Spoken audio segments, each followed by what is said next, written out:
All right, so before break we were talking about searches. We got into it a little bit, and I actually, in some ways, may have messed you up a little bit by trying to give you some information before Research Week. We kind of jumped to morphological searches sooner than I would like to, but I knew you needed it for an assignment, so we talked a little bit about morphological searches. We're going to go back to that in just a little bit today.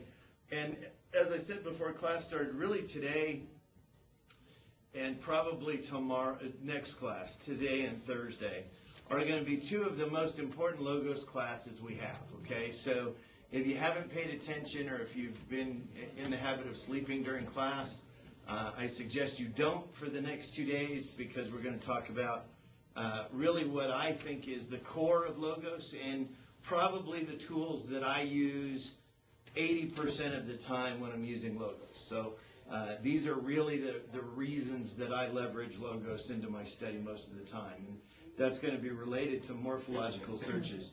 You remember that we talked about the different kinds of searches. We went over basic search and Bible search. Remember that you have these search helps that give you information on how to do these helps. So you may not remember how to do a proximity search, but there is going to be a section here that's going to tell you how to do a proximity search. So remember that these helps are here, and they're in all of these search areas. Okay, so we did basic and we did Bible. If you think of the way I think of Bible search is really concordance kind of work. Okay, now it's much more powerful than using a concordance, because you can do all of these other kinds of searches that you can't do with a concordance, right? You can do phrase searching, and trying to do phrase work with a concordance doesn't work. You can do logical operators like and or, which is also very difficult to do with concordances, paper concordances. You can do them, but they take considerably more time. You can do the proximity searches. You can do all those kinds of things. You can even do some original language searching from the Bible search. But the reality is, when we start to deal with the original languages, I really feel like the best tool that we have is morphological searches. Now, you guys have had exegesis, right? Okay, so some of this will make sense. And you're in Greek 1 or Greek 2? Greek 2. 2. Okay, so some of this will make sense. Some of it maybe is stuff that you haven't quite covered yet in Greek 2, but you will.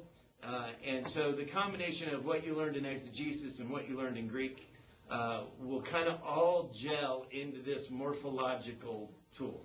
So when we talk about morphological searches, what we're talking about is accessing the morphology of the original languages. Now, when we use the term morphology, what do we mean? Anybody have any idea? Parts of speech.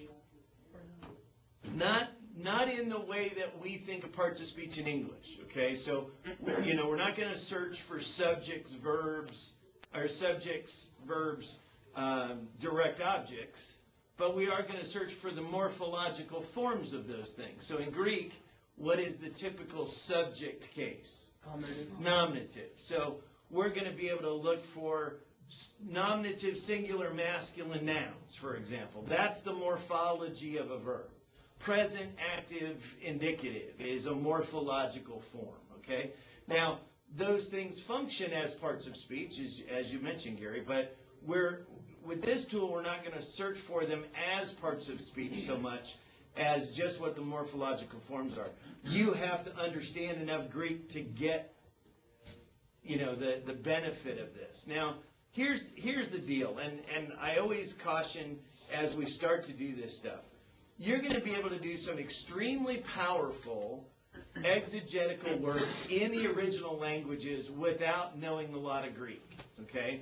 The joke that we have is, one year Denny was sitting in this class and he was trying to pay me a compliment, but he said, Mike's no Greek scholar, but he does some incredible exegetical work in the Greek using Logos. So the joke has been, well, I'm no Greek scholar, but I know how to do this. But that really is, I tease him about that, but that really is the case. You don't have to be a Greek scholar to do some real quality work in the original languages, because The reverse interlinears allow you to access the original languages, but show you many of your results in English. So that really is a bridge that's incredible for us that don't know Greek inside out, backwards, and forwards. We aren't necessarily Greek scholars.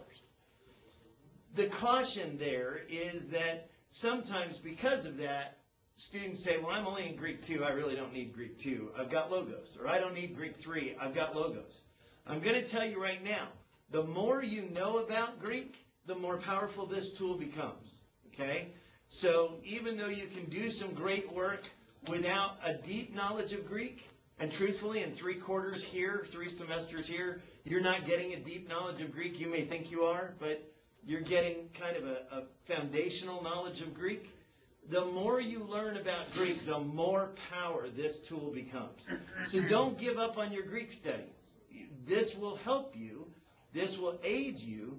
But if you really want to get the most out of the tool, continue your Greek studies and be diligent about them, because they are going to be vital to your understanding of what you're seeing with this stuff and what you're looking for. Okay? So that's my little preamble. Like anything else, we've got helps here.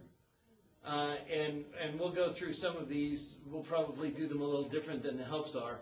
But you remember that each search dialog box has a search query, a statement of what you're going to search for. For example, let's play with 1 Peter. So I'm going to search all morphological text in 1 Peter in the New American Standard with Logos Greek morphology. This is the one you got to be careful about, because sometimes it gets changed on you, and it'll say, you can click on it and see all the choices, but it'll accidentally be set to Aramaic, or it'll be set to Hebrew or something, and you try to do a search and you don't get any results, and you're trying to figure out why. You always want to make sure that you're searching for the Logos Greek morphology. And there's 2 dictionary concepts that we have to get clear in our heads. We talked about them before, but we haven't talked about them at length. The first is lemma. This is a term that Logos uses, and other people use it as well. What's the lemma form of the word? How do you describe the lemma form of a word? Well, you said it, and I know I'm probably going to be wrong. It's all right, jump in. It's not the root for sure, but maybe it's kind of the lexicon form. It's the dictionary form of the word. It is what you would use to look it up in a lexicon. If you were going to look this word up in Art and Gingrich, this is the form of the word you would look up. It's not the root, although sometimes they're the same. It is the lemma. And so you really have to understand lemma. For example, if we're looking at various words for love, what might we find? Well, we might find, and I don't write in Greek very often, agape, agapao, right? I mean, these are different lemmas of the form of the word agapao. Agape, right, would be. So these are lemmas, but they all are from the root agapao. So you got to understand lemma, and you got to understand root. Those 2 concepts need to get clear in your head as you move through it, and we're gonna play with that a little bit. So you'll notice in the basics you can search for lemma, or you can search for root. Now root is relatively new. I think it was added in Logos 5. So we used to have to do a lot of things more challenging to figure out where the occurrences of words come. But one of the biggest things we're going to use to do morphological searches is we're going to use Englishman's Concordance kind of work. Okay? From Eleanor, what is Englishman's Concordance? It's every single word listed in the New Testament, regardless of its amount of times it's used. Okay, it's every occurrence of a Greek word. So understand that it's each Greek word and where it shows up in the text, regardless of how it's translated. So here, rather than most of the time with morphological searches, with the exception of one case, I start all my morphological searches from the text itself. So I'm going to open my New American Standard, UL 122, and open your Bible to 1 Peter. I'm going to turn my reverse interlinear off so that I'm just looking at the text. For example, I'm looking at this idea of in 1 Peter 1:1. Peter, an apostle of Jesus Christ, to those who reside as aliens scattered throughout Pontus, Galatia, Cappadocia, Asia, and Bithynia, who are chosen. This word scattered seems interesting to me. I don't know why, but I want to see something more about it. If I right-click on the word scatter, I have a right-click search menu, and this connects us to morphological searches.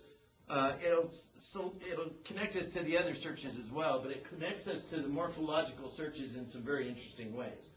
Notice you've got a number of words here, and they made a change with Logos6 that I really don't like.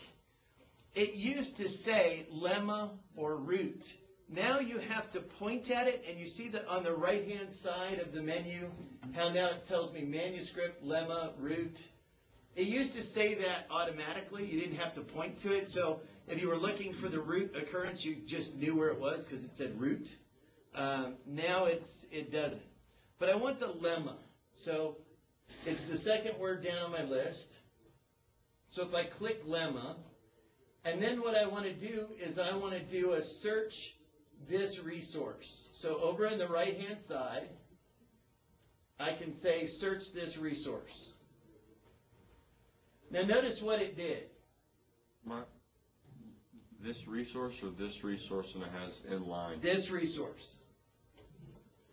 So notice what it did. What kind of a search did it do? Bible search? Yeah, it did a Bible search. Why? Because I'm searching in a Bible. And when I said search this resource, now it did all of this fancy stuff, lemma equals LBS/EL/diaspora n carets to find it. So it searched in the original language, but when you search a Bible search for the original language, the syntax is this real complicated, bizarre stuff that's hard to remember, okay? So I'm going to close that search. I'm going to right-click on scattered again, and this time I'm going to do a morph search. Now, if you go down to the bottom of the search area, it says morph diaspora, okay? Not the morph diaspora at NGSF. We'll talk about that in a minute. But just morph diaspora. And now you'll see that you got the same results. But notice the syntax for doing the search. Yeah? I don't have the morph on my search. You can scroll down right there. You can. Yeah, you can. Oh, okay. You might need more room. So notice I got the same three passages, right? I mean, nothing really is much different here. I still got John 7:35. I still got James 1:1 and 1 Peter 1:1. So the results are no different. But the syntax for searching is much simpler. Notice the search query is just, in the search box, is just lemma : diaspora. Do you see that? Max, you look confused. Yeah, my screen looks completely different. Yeah, it's not.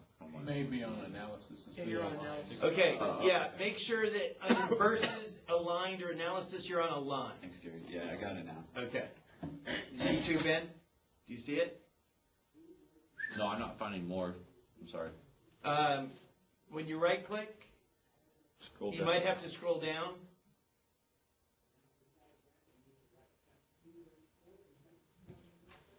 Did you right click? Or is it going to be like a little kind of bar right there?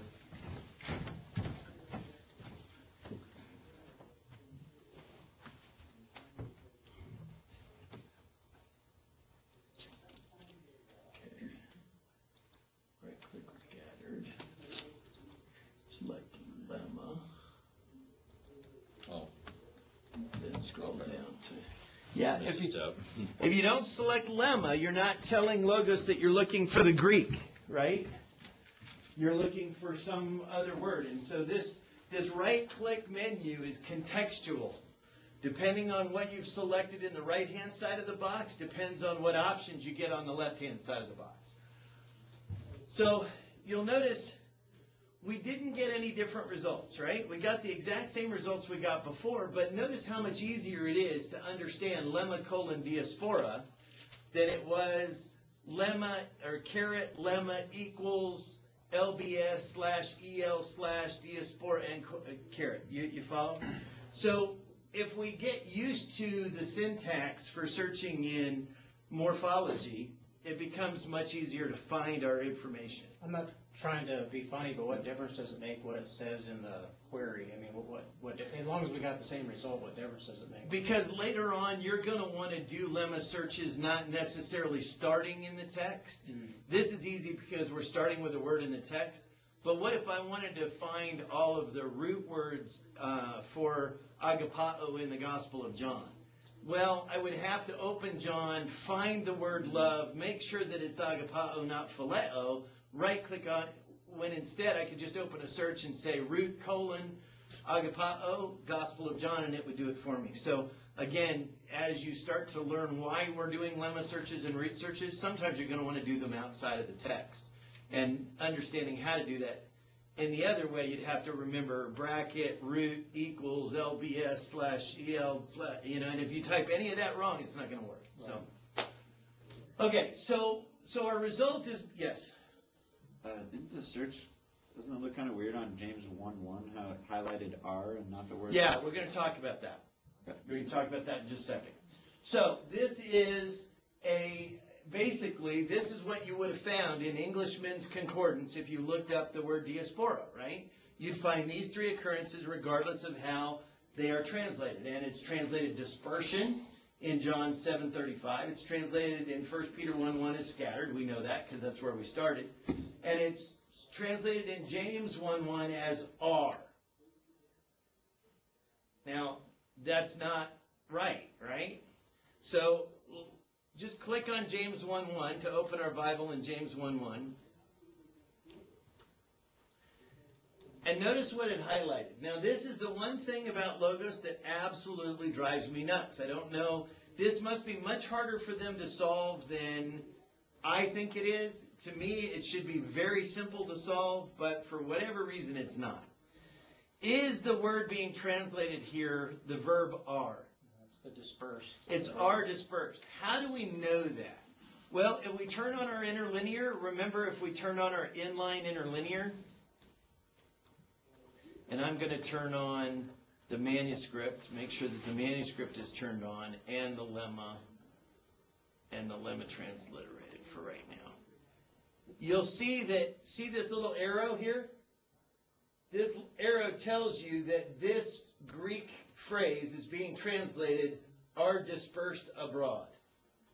So, ente diaspora is are dispersed abroad. That whole phrase is being translated by the word diaspora.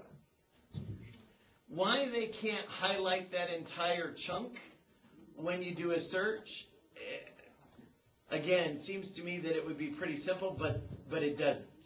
So when you're looking at your search results, whenever you see one that looks like this that's really weird, usually it's going to be a verb because it's a verb phrase that's being translated. Usually where all of a sudden you'll say is. Well, look at the phrase. Go to that verse and look at your interlinear and look at where the arrows is. Are arrows is. That was good. And you'll notice that the dispersed is part of the verb. So we're going to figure out a way to cheat that a little bit later on when we do visual filters. But this is something that you have to be aware of. It highlights the first word, or it highlights the word where the Greek occurs, not the ones that are connected in the English. Okay? Now, we talked about this reverse interlinear. You remember these arrows and what they mean, right? They point in the direction that the translation, where the word is being translated.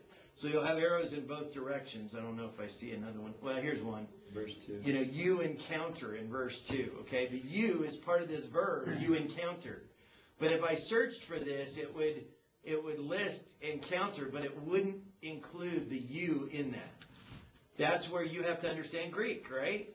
The pronoun there in our Greek verbs often is provided by the form of the verb, not by a Greek word, right?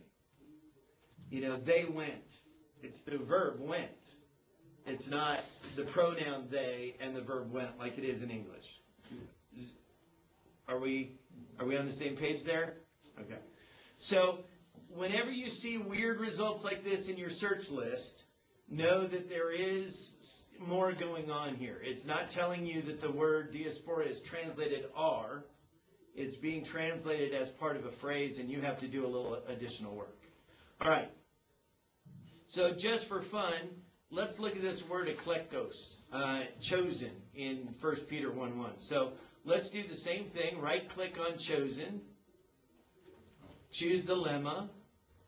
Do a morph search for eklektos.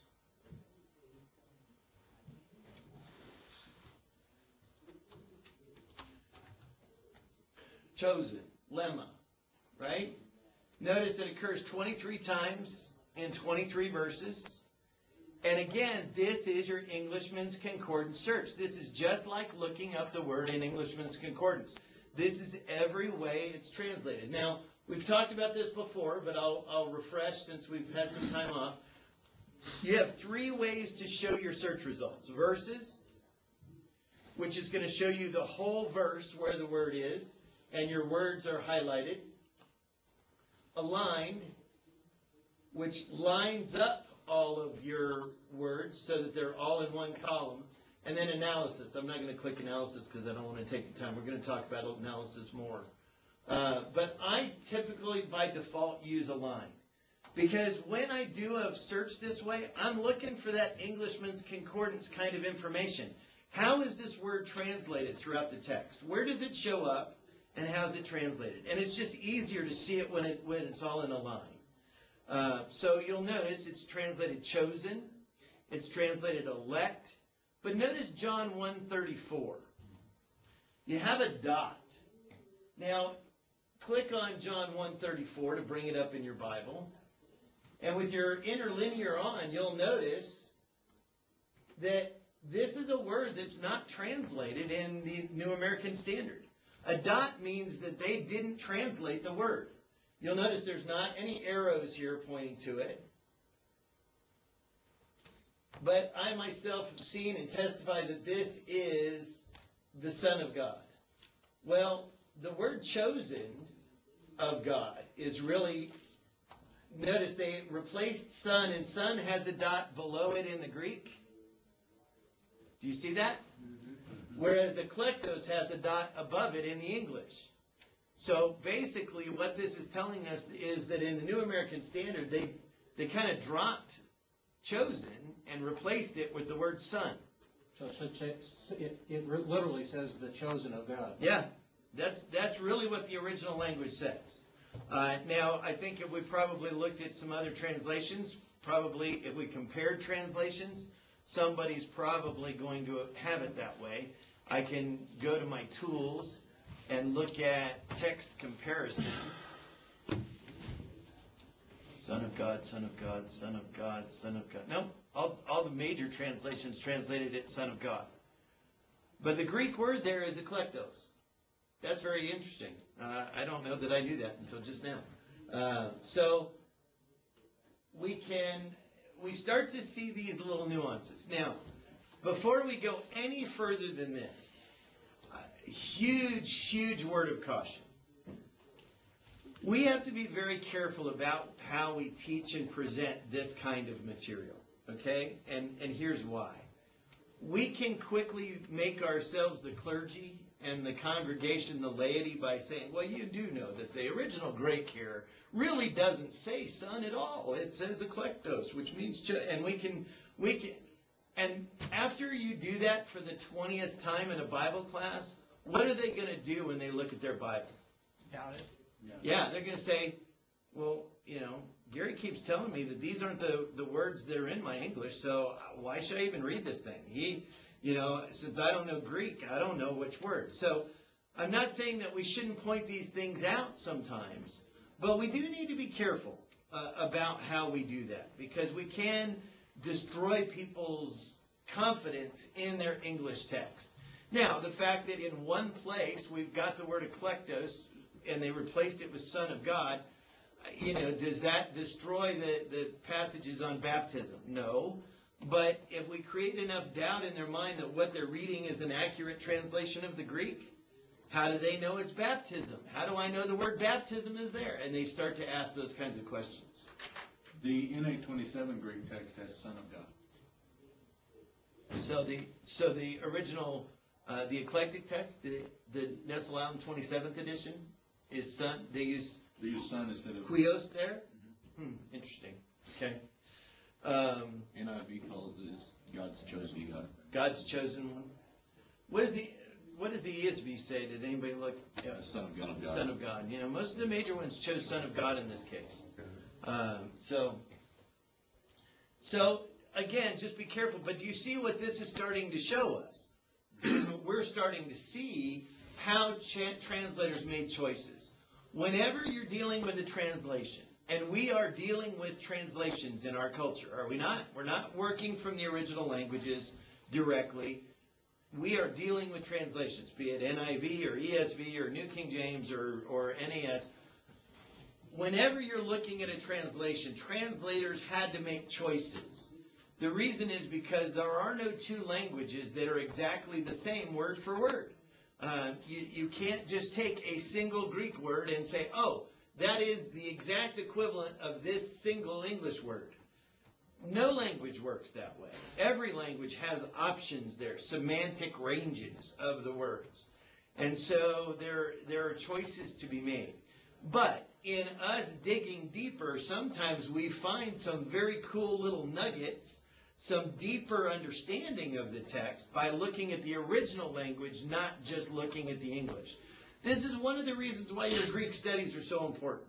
I'm going to tell you right now, I know how hard Greek is. I know that it's hard to get the vocabulary and do the thing. But the more you dig into the Greek, you're going to find Greek a very different language from English. In some ways, it's a much more specific language than English. And so where our words are more generic, their words were more specific. And that specificity brings a richness to the text in some places that's very, very cool, okay? So we start to get a sense of those kinds of things by looking at these Englishman's Concordance reports. So it's translated chosen, elect, chosen, choice.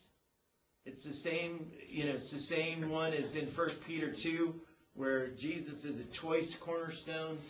Same word. So very interesting thing going on. Now I'm going to go back to 1 Peter for just a second. And you'll notice that while I have this search window open, all of the occurrences of that word in my text are highlighted. So as I scroll through here, it'd probably be easier just to go to chapter 2. I have choice, and chosen. Now, interesting what's going on in chapter 2 just by looking at this. I'm going to turn off my interlinear so it's easier to see. Look just with what he's doing, and this is exegesis, okay? These are the little things, the little nuggets that you find that are cool. So he's talking about Jesus being a living stone, which is choice in the sight of God, right? Verse 4, chapter 2, verse 4. And who laid that choice stone? God laid that choice stone, that precious cornerstone, so that he could build his church, right? Verse 6. And then verse 9, he says, but you are a chosen race. God chose the cornerstone in Christ, but who else did he choose? Us. Now go all the way back to chapter 1, verse 1. Peter is saying those that are scattered throughout Pontus, Galatia, Cappadocia, Asia, and Bithynia, who are chosen. You've been scattered through persecution and various other trials. Nobody wants you. The Romans don't want you. The Jews don't want you. Nobody wants you except for God. He chose you. Now you think in a situation where you are scattered, that first phrase wouldn't give you some confidence that everybody in this world hates me. I'm going to eat some worms, right? But God loves me, and God chose me. As his people, we are his chosen. And so just looking at how a word flows throughout a text can really start to bring richness, and you start to see these connections. But the interesting part is you might have missed this because chosen and choice don't necessarily look like the same word. And so we by running a search this way, we start to find these little things, okay? Now I'm going to shift gears on you for just a second to show you where one, in my opinion, comes out really neat. Go to James chapter 1.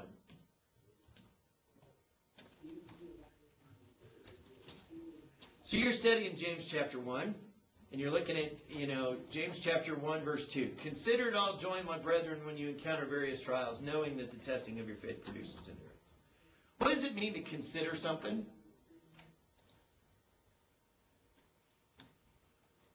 Well, the way we use it in English, to contemplate it, to think about it. To think about it, to maybe meditate on it. Consider this. We kind of consider our options, right? We consider this. We kind of weigh one thing against another. Right-click on the word consider and do a lemma search. Morph. The word is hageomai. And do a morph search for hageomai. Look at the way this word is translated in the New Testament. What's the first way it's translated in Matthew 2, verse 6? Ruler. What? How do we get from consider to ruler? Notice it's translated leader, governor, chief, leading. To think, thought, regard. Okay, now we're more to count. Count it all joy. Some translations use count it all joy, my brethren. Esteem, regard, consider. Are to regard. We start to see some of them. But then when we get to Hebrews 13, we're back to lead, leaders. What's going on with hageomai? Now, what do you think this is bringing into the text? I don't know, it says ruler at all joy. Okay? Lead your mind. Lead your mind. This word, now, I'll show you how to do some lexicon work in a little bit. We're not quite there yet, but there are a couple of lexicons that will help you understand that what this word started to mean was lead your mind to think a certain way. Now, consider it all joy, my brethren, when you encounter various trials. James was written to who? Christians who were what? Jews. Jewish Christians. There's really no indication that he's talking to Gentiles at all. And so he was writing to Jews. How did Jews consider physical trials? What were physical trials a sign of? Punishment. Yeah, from who? God. You got a sin problem. Remember Job's friends? You wouldn't have this problem if trials show God's mad at you. So when you reach the New Testament, they have to change the way they think about trials, don't they?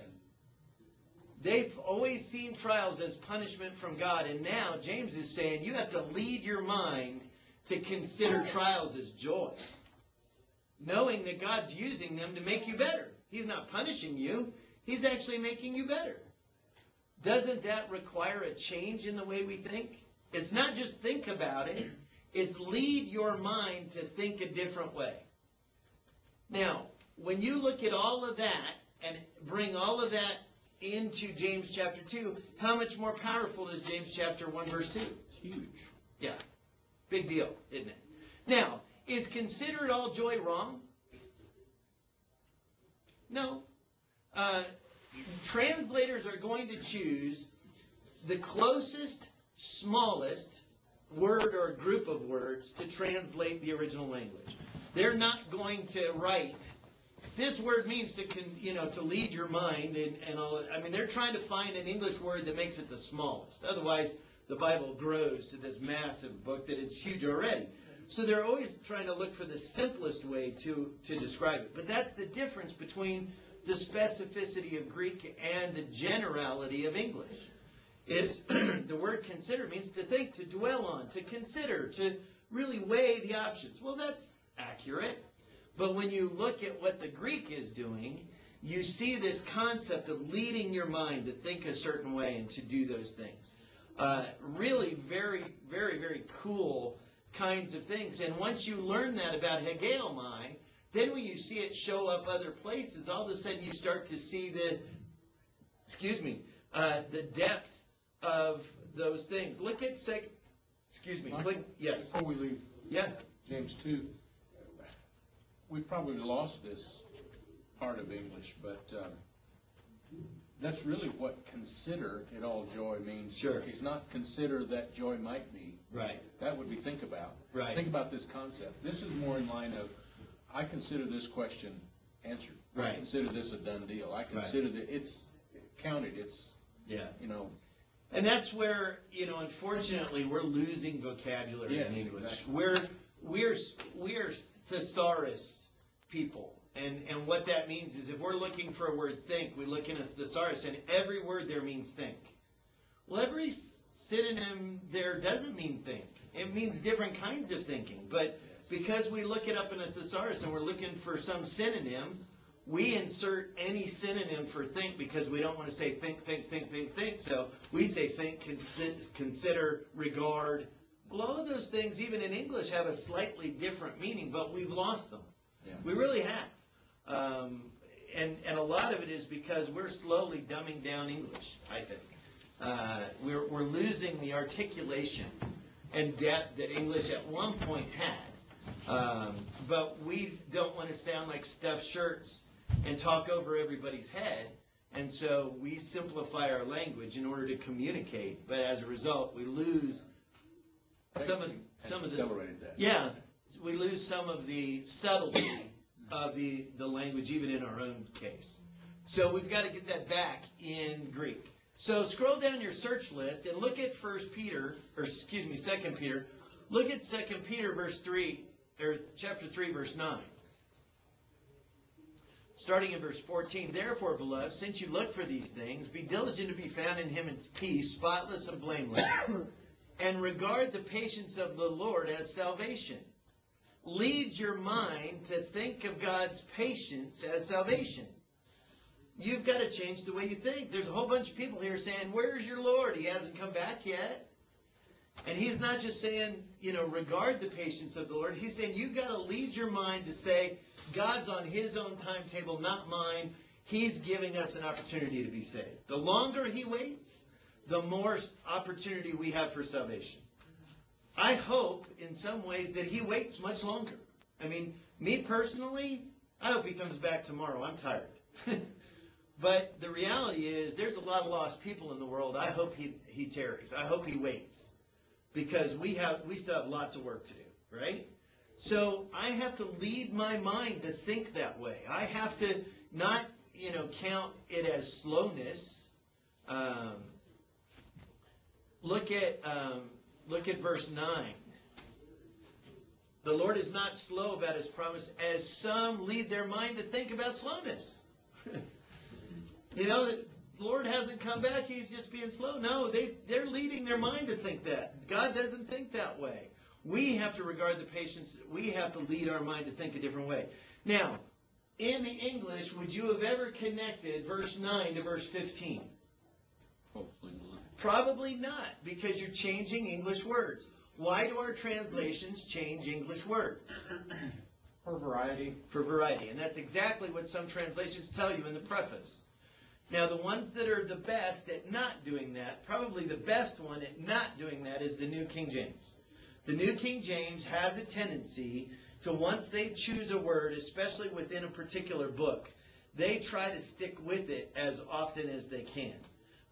Now, some Greek words still require a change in the semantic range, but for the most part, the New King James you'll find is more consistent in translating words.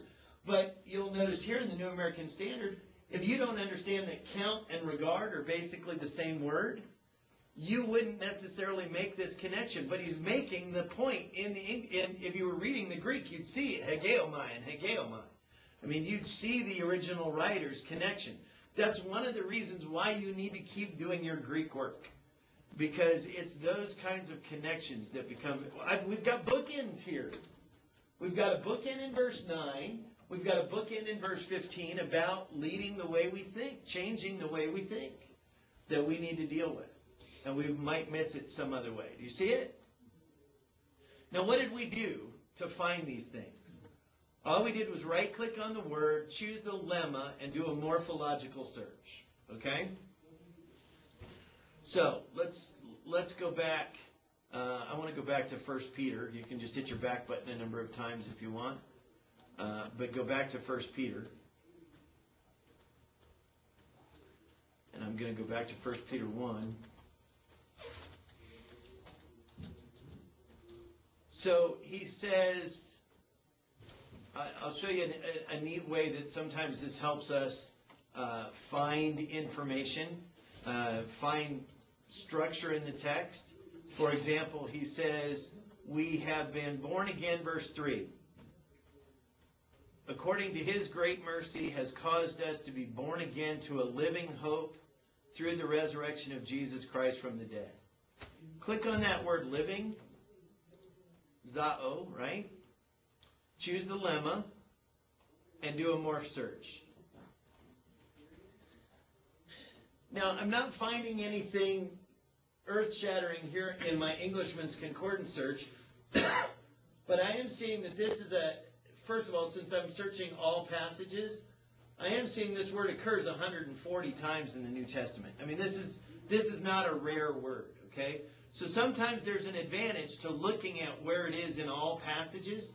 For example, that first word that we looked at, diaspora, how many times did it occur in the entire New Testament?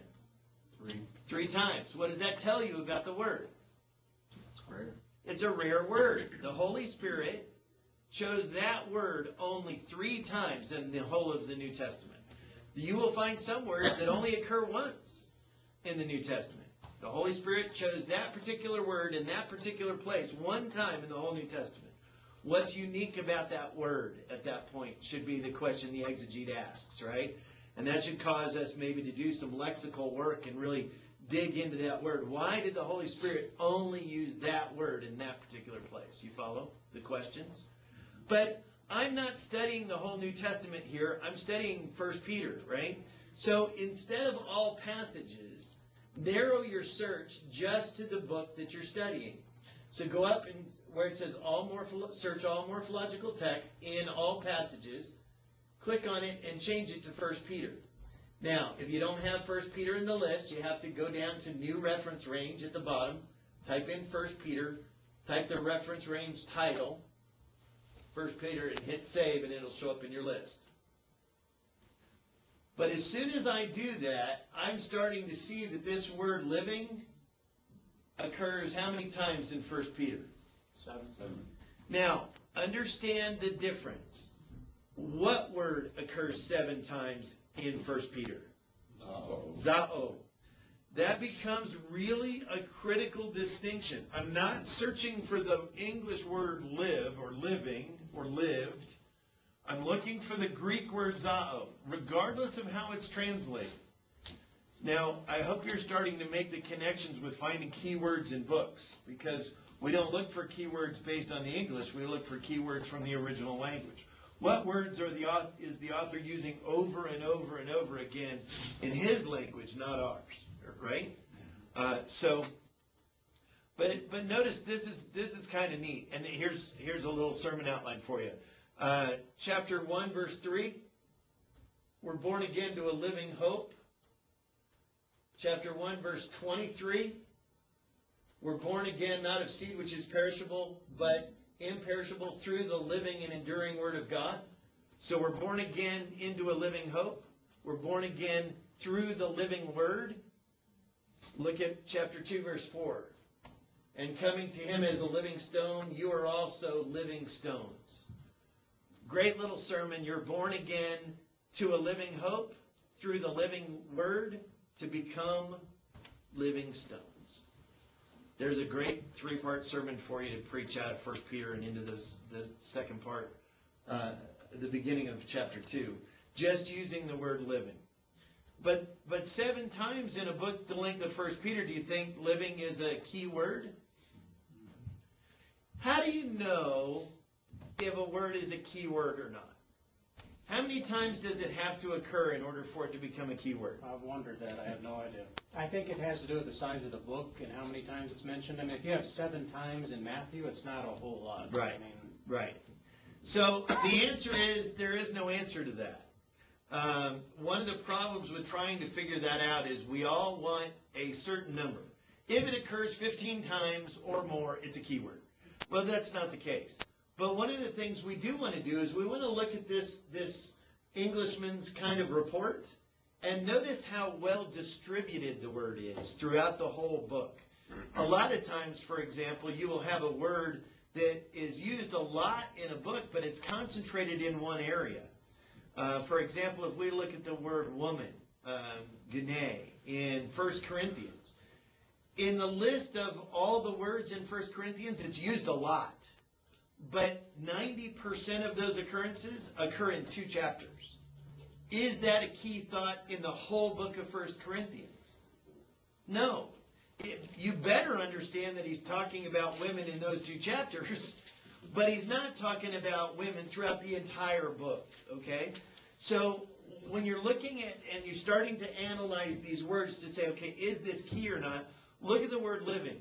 It occurs twice in chapter 1, 3 times in chapter 2, and twice in chapter 4. How many chapters are there in 1 Peter? Scroll through and find out. You got 5 chapters. So is this word relatively well distributed throughout the whole book? Yeah. And it would certainly be a candidate in my mind for keyword stats. Now we're going to look at some other ways to identify keywords through frequency, but just by looking at this word and seeing that it occurs 7 times, that would probably be high on my list. And as a matter of fact, it is a keyword in 1 Peter, so we know that. But do you see what we're starting to do as we read through the text? Go back to chapter 1. As we read through the text, we see these words. And we think to ourselves, what does this word mean? Or more importantly, the question may be, does he use this word ongoing? Chapter 1, verse 4. That was chapter 2, sorry. Let me go all the way back to chapter 1. According to the foreknowledge. There's a word that might stand out for us, right? Foreknowledge. What is that word, foreknowledge? Right? Click on it. Select the lemma. Do a morph search. Well, this is the only time it occurs in 1 Peter. Now notice that when we did the search this time, it automatically defaulted to 1 Peter because that's what we did the last time.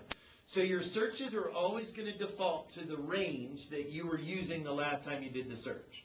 So it only occurred 1 time.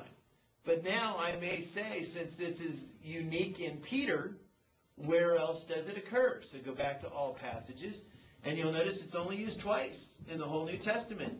The only other time is in Acts chapter 2, verse 23, the predetermined plan and foreknowledge of God. That's pretty surprising, really. Isn't it? Especially since we have the doctrine of predestination that so many other denominations make a big deal about. Well, how many times do those words, predetermined or foreknowledge, show up? You're going to find them to be pretty rare. So at this point, I'm going to do some lexical work, right? I'm going to try to find out what this word means. So how do I do lexical work from here? Well, right-click on the word again, and I want the lemma, right? Because the lemma is the dictionary form of the word. And now if I go over here right to the left side of my right-click menu, right below the search area, you may have to scroll, but you should have a group of lexicons. And the reason you have them there is because we prioritize those when we messed with our library. Do you remember how we prioritized certain books in our library? We drugged them over to the prioritization window. And one of the things that we did was we tried to find a couple of lexicons, especially if you have BDAG. If you're one of the people that bought BDAG, it should be the first one on your list, right? Because you prioritized it to be first in your list. So whatever the first one is on your list, click on it. There is the BDAG definition of the word foreknowledge. So now, again, please remember back to Eleanor when I asked you to look up angelos in VDAG. Do you remember that? What does the word say about guardian angels? And you got to look up angelos. And you brought it to me because you didn't know the Greek. Did you have to know the Greek here to look it up in? You don't have to know the Greek alphabet. You don't have to know what comes before what.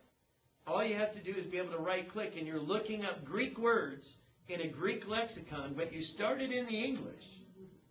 Are we starting to see some power here? Are you starting to see the bridges that have been built into the original languages through these reverse interlinears that open up all kinds of things to us? Michael, how come it's showing here in VDAG that foreknowledge is lambano, but over here in my New American Standard, if I have I'm not sure what that little section below it is, it's not, it's showing it's lambano is part of the phrase. It's not telling you that foreknowledge is lambano. Oh, okay. It's part of that whole phrase, to receive complete foreknowledge. It's the PR right in front of that word. Yeah. Okay. Prognosis. Yeah, prognosis is the word here. And it abbreviated it because it's part of this definition. That's part of the trick of learning to read these lexicons sometimes. So, prognosis lambano telein, to receive complete foreknowledge. You'd read it backwards. Teleos is complete. Lambano is to receive. Right. So, it means to receive complete foreknowledge. So, and, in this particular case, since this word only occurs a few times, it doesn't help us a whole lot. But what in here does help us? For example, we've got an example in 1 Clement, where, we only have 2 New Testament references to this word, but we also see that it's used in 1 Clement. For this reason, therefore, having received complete foreknowledge, they appointed the officials mentioned earlier, and we can look at the context and we can determine how that word foreknowledge is being used in that context.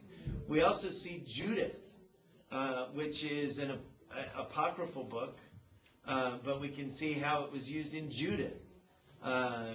We've got an occurrence in the Didache, in 92.5 in the Didache that we could look up, and so on. So we've got more information. Here's an occurrence from Josephus in Antiquities 15:373.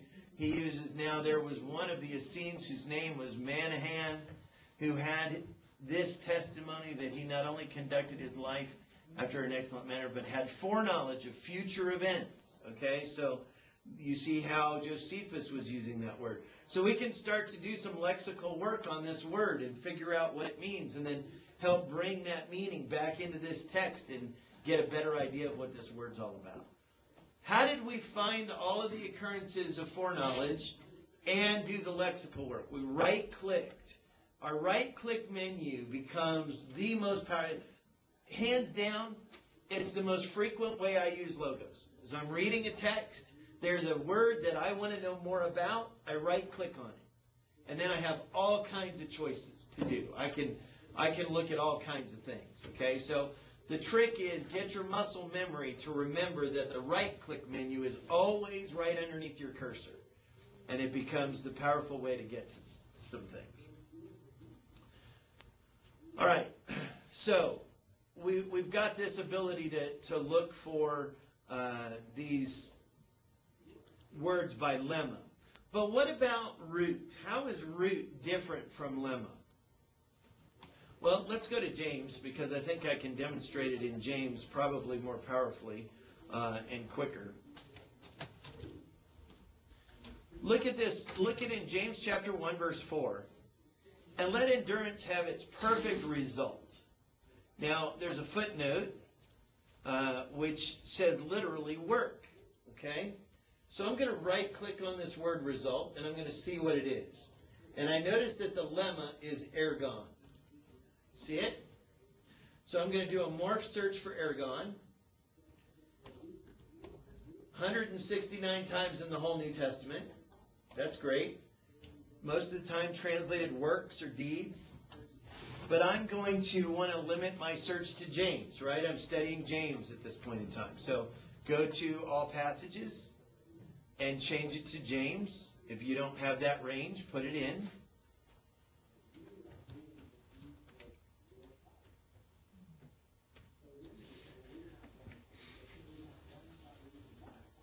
And we may have talked about this before, but my Englishman's Concordance search for the lemma, ergon, all of a sudden shows me something very interesting.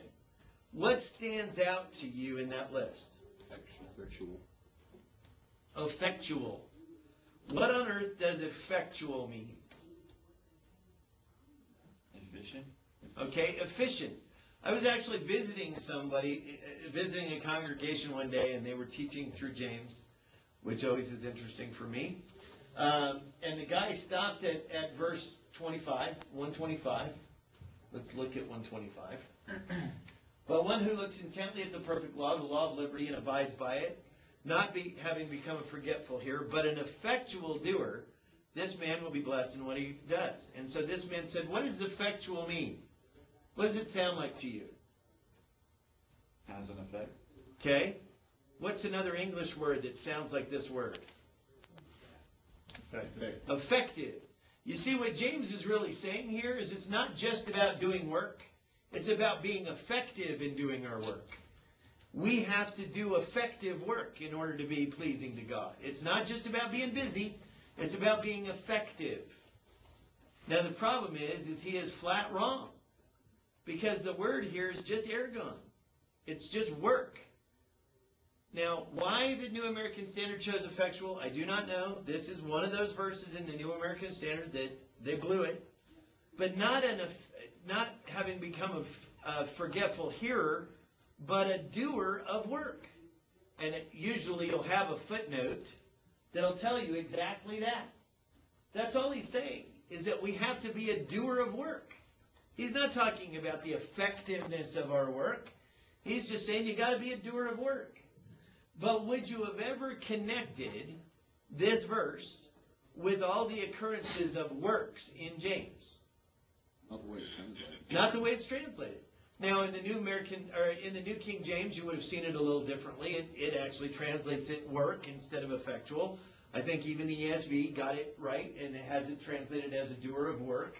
But in the New American Standard, for example, you would have missed this occurrence of ergon because of the way it's translated. So he's going too far. He's saying you don't have to be so effectual just as long as you're working, essentially. Right, yeah. The basic idea here is you got to be a doer of the word, not merely a hearer who deludes themselves. And then he continues that context.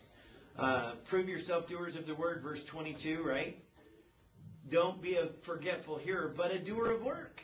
Do the work that God says to do. It's actually a pretty simple concept, but we can get all bent and twisted about effective work versus, so is it not enough that I'm doing evangelism? What if I fail in my evangelism? Has my work not been effective, and so as a result, I'm not really doing what James is saying here? So that was the intonation that this guy brought into the text. It's not enough for you to do the evangelism. If you're not actually converting them, you're not doing effective work, and James says you're no better off than the forgetful hearer. Well, that's not what he's saying. But, I mean, poor Jeremiah, he's toast. Yeah, exactly. So, again, how do we dig for that deeper meaning? We look at what the word is, and we see where else that word is being translated in James, so that we can see works, deeds, works, result, effectual. Probably need to look at that. Did you search the root or the lemma there? I searched the lemma. Oh, okay. That's why. Yeah, we haven't done root yet, but we're about to. So if you did root, you can hold on to that for just a second. How many occurrences, so how many times did James use ergon in James? 15 times. While you're writing that, Michael, remind me again what the at NASN would be comparison? At the NASN? If we're doing the morph search for ergon at NASN. That would be a specific, you'd be searching for the noun, NASN. Yeah, we did that once. It would be noun, accusative, singular. So it's giving you So, only in that. Same difference. Yeah, you'd be looking for a very specific form of that word. We're going to get there. Okay. NGSN, noun, genitive. So we're gonna talk about that specific morphological. Right now, we're just looking for lemma, right? We're just everywhere this dictionary form occurs, regardless of the form. So, for example, if I turn on my inline interlinear here, and I go to verse 25, chapter 1, verse 25, notice the manuscript is ergu, right? It's from the lemma ergon. So the reason it ends up on my list is because it's from the lemma ergon. But the manuscript form is ergu. Do you see that? So go to another one. 214 is erga, okay? Because that's actually an accusative plural neuter. But it's from the lemma ergon. You see? So when you search for the lemma, it says, I don't care what the manuscript was, I just want every place this dictionary form of this word occurs. Everywhere ergon works. So 15 times in James, we've got ergon. But again, the important part is understanding that we're only searching for the lemma. Okay? So have we found every occurrence where James used the word ergon or a form of that word? The answer is probably not, because we haven't looked for any place where ergon is the root of the word. We've only looked for ergon and the forms of ergon. So what I want to do here is right-click on work, and instead of selecting the lemma, I want to go one more down in my in the right side of my right-click menu. I want to click on root, and now I want to do a morph search. You see how many options changed? What disappeared that's most important here? Lexicon. The lexicon. Yeah, the lexicon. Why? It's not in there. Right. You don't search a lexicon for roots. You search a lexicon for lemmas. So as soon as we clicked on root, the lexicons went away. You can't search a lexicon for a root. That's one of the ways to remember the difference, okay? So do a morph search on ergon. Whoa! What happened? 6 more results. Yeah, I now have 21.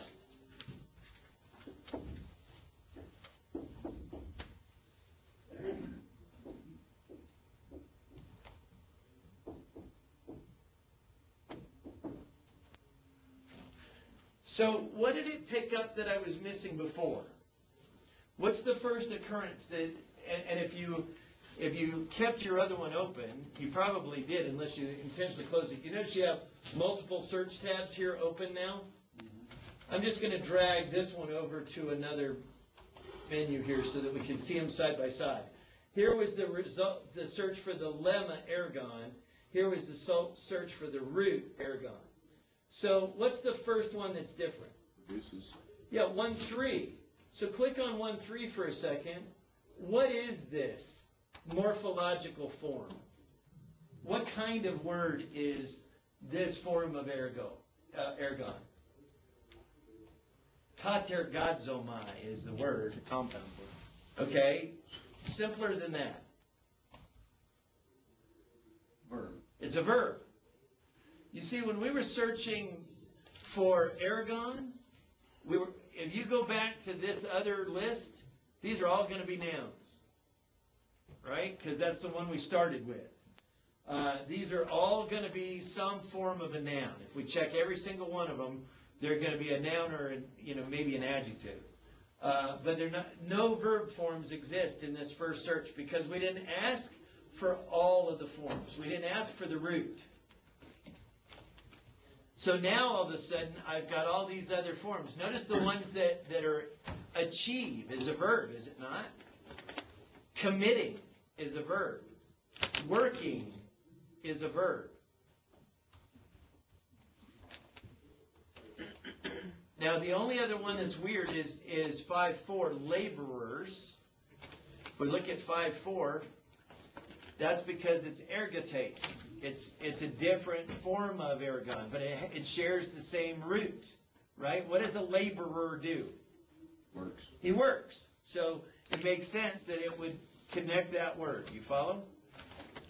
So if you want to explore a book and you want to determine if a word is key or not to the whole book, what do you have to do? Search for the lemma or the root? Root. Because he's using ergon over and over again in multiple ways, all right? Now, I want to do one thing real quick, and this may confuse everybody. If it does, I'm sorry. But we played with analysis once before, okay, before the research break. So in this current search that has 21 occurrences of ergon, which would include all the nouns and verbs, click on analysis. Now, if you didn't mess with this over the break, you should notice above this list, it's sorted by root and lemma. Does everybody still have it sorted that way? Okay? Once you do that once, don't mess with it, and it'll always be that way. Okay? And this really is why I use analysis most. So, go to the first word here, right-click on it, and say collapse all. And now you see 21 occurrences of ergon, and when you hit the expansion arrow the first time, you see all of the different lemmas that make up this root. So the word ergon occurs 15 times. We already saw that. But twice it's ergodzomai. Once it's katergodzomai. Once it's sunergeo. Once it's energeo. And once it's the word laborer, ergotes. Do you see what it's doing here?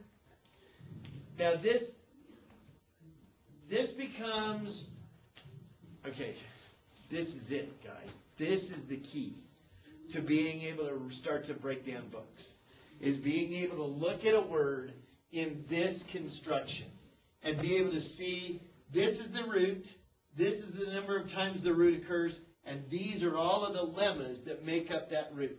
All right? Then when you expand it, when I expand ergon, for example, here's all the occurrences of that word. Okay?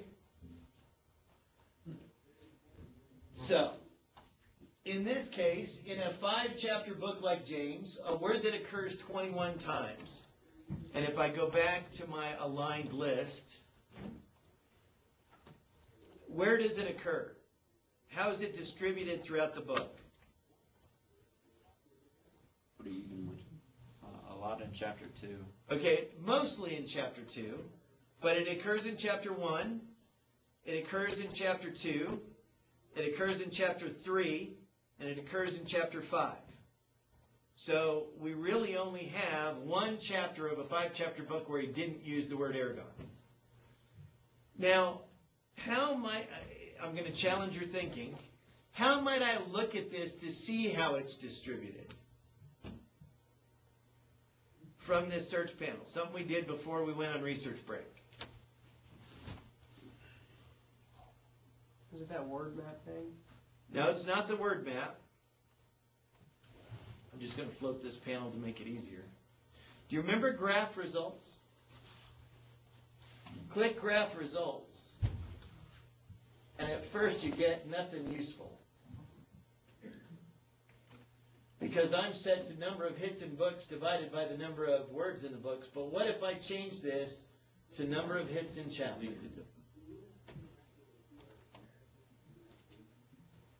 Why does yours look completely different? Look on a bar chart. Because mine's a bar chart instead of a column chart. Oh. If I go to number, and my column chart does something goofy and it cuts off the bottom for whatever reason. I'm not sure why. So I was looking at bar chart. But this shows you where it's distributed, okay, throughout the book. Now, in a short book like James, this isn't such a big deal. But when you start to look at a word and you want to map it in Matthew, for example, we used Matthew before as an example. You've got a word that occurs 38 times in Matthew. Okay, where? in Matthew? Is it all in 2 chapters, or is it spread out throughout the entire book? You can just graph the results. You can set it by chapter, and it'll show you the distribution of the word throughout the book, right? Let me show you how this plays out.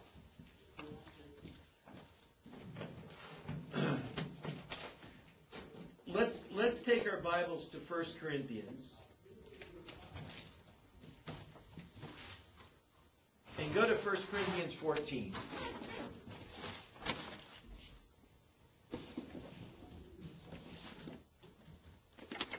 I hope this makes sense by the time we do this. I'm going to close these things. I'm going to close these floating windows.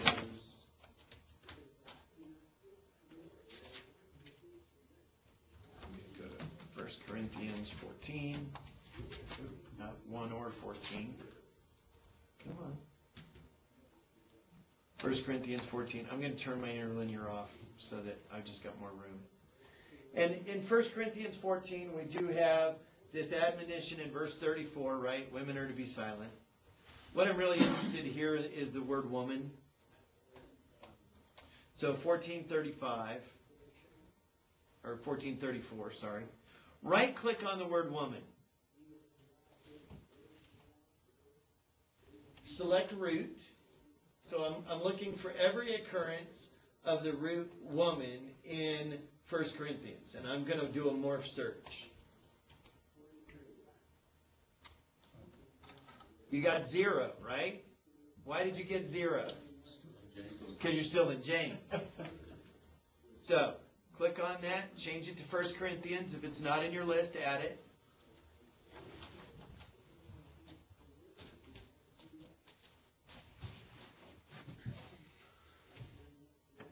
You're doing the lemma or the root? The root.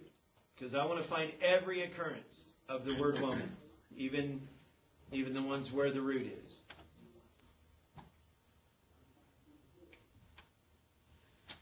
So you should end up with 41 times in 30 verses. Now, 1 Corinthians is a relatively long book, but 41 occurrences sounds like a lot of occurrences, does it not?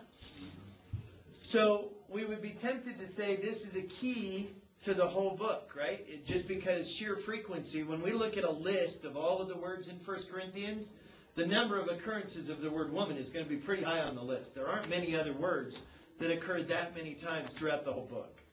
But when we start to look at how it's distributed, we're going to see something interesting. And the list is long enough that it's kind of hard to spot just scrolling down. So what do? Graph the results.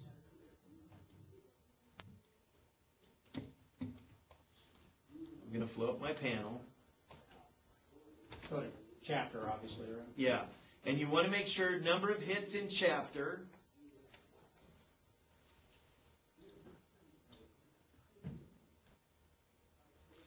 Now, I'm going to turn 0 items on so that we can see it. If you turn 0 items on, it's going to show you all the places it does not occur. So out of 16 chapters, where are 80 to 90% of the words woman occur? 7 and 11. 7 and 11. Does that tell you that Paul's letter to the Corinthians is predominantly about women throughout the whole book? Or in 2 specific places is he making points about women that we need to understand? You see the difference? So, you've got this concept here of how things are distributed. Now, one of the things I'm going to do is I'm going to open my favorites. And I'm going to look at 1 Corinthians for just a second and show you the difference. If I look at my keywords for 1 Corinthians, we look at the idea of Lord, for example. So root, kurios, in 1 Corinthians. So if you want to do the search without finding an occurrence of Lord in the text, just type root, colon, and start to type kurios, K-U-R. So root, colon, K-U-R, and wait just a second, And it's going to bring up a list of Greek words. It even brings up the words with their English equivalent. The one I want is kurios. And do the search in 1 Corinthians. 67 times this word occurs, okay? But now graph the results.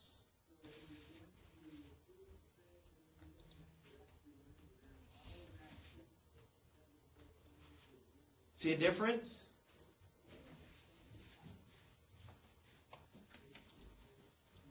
What strikes you immediately?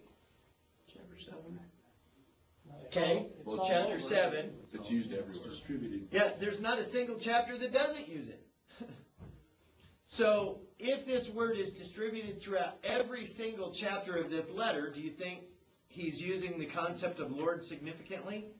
Now, sometimes we kind of blow off the idea that Jesus or Christ or Lord is just, those are keywords everywhere, right? The whole Bible's about Jesus, and so, but that's not always the case, and I really have changed my mind over the years about leaving them out of my keyword lists, because oftentimes you'll find some really interesting things when you map out where the word Lord is and Christ is.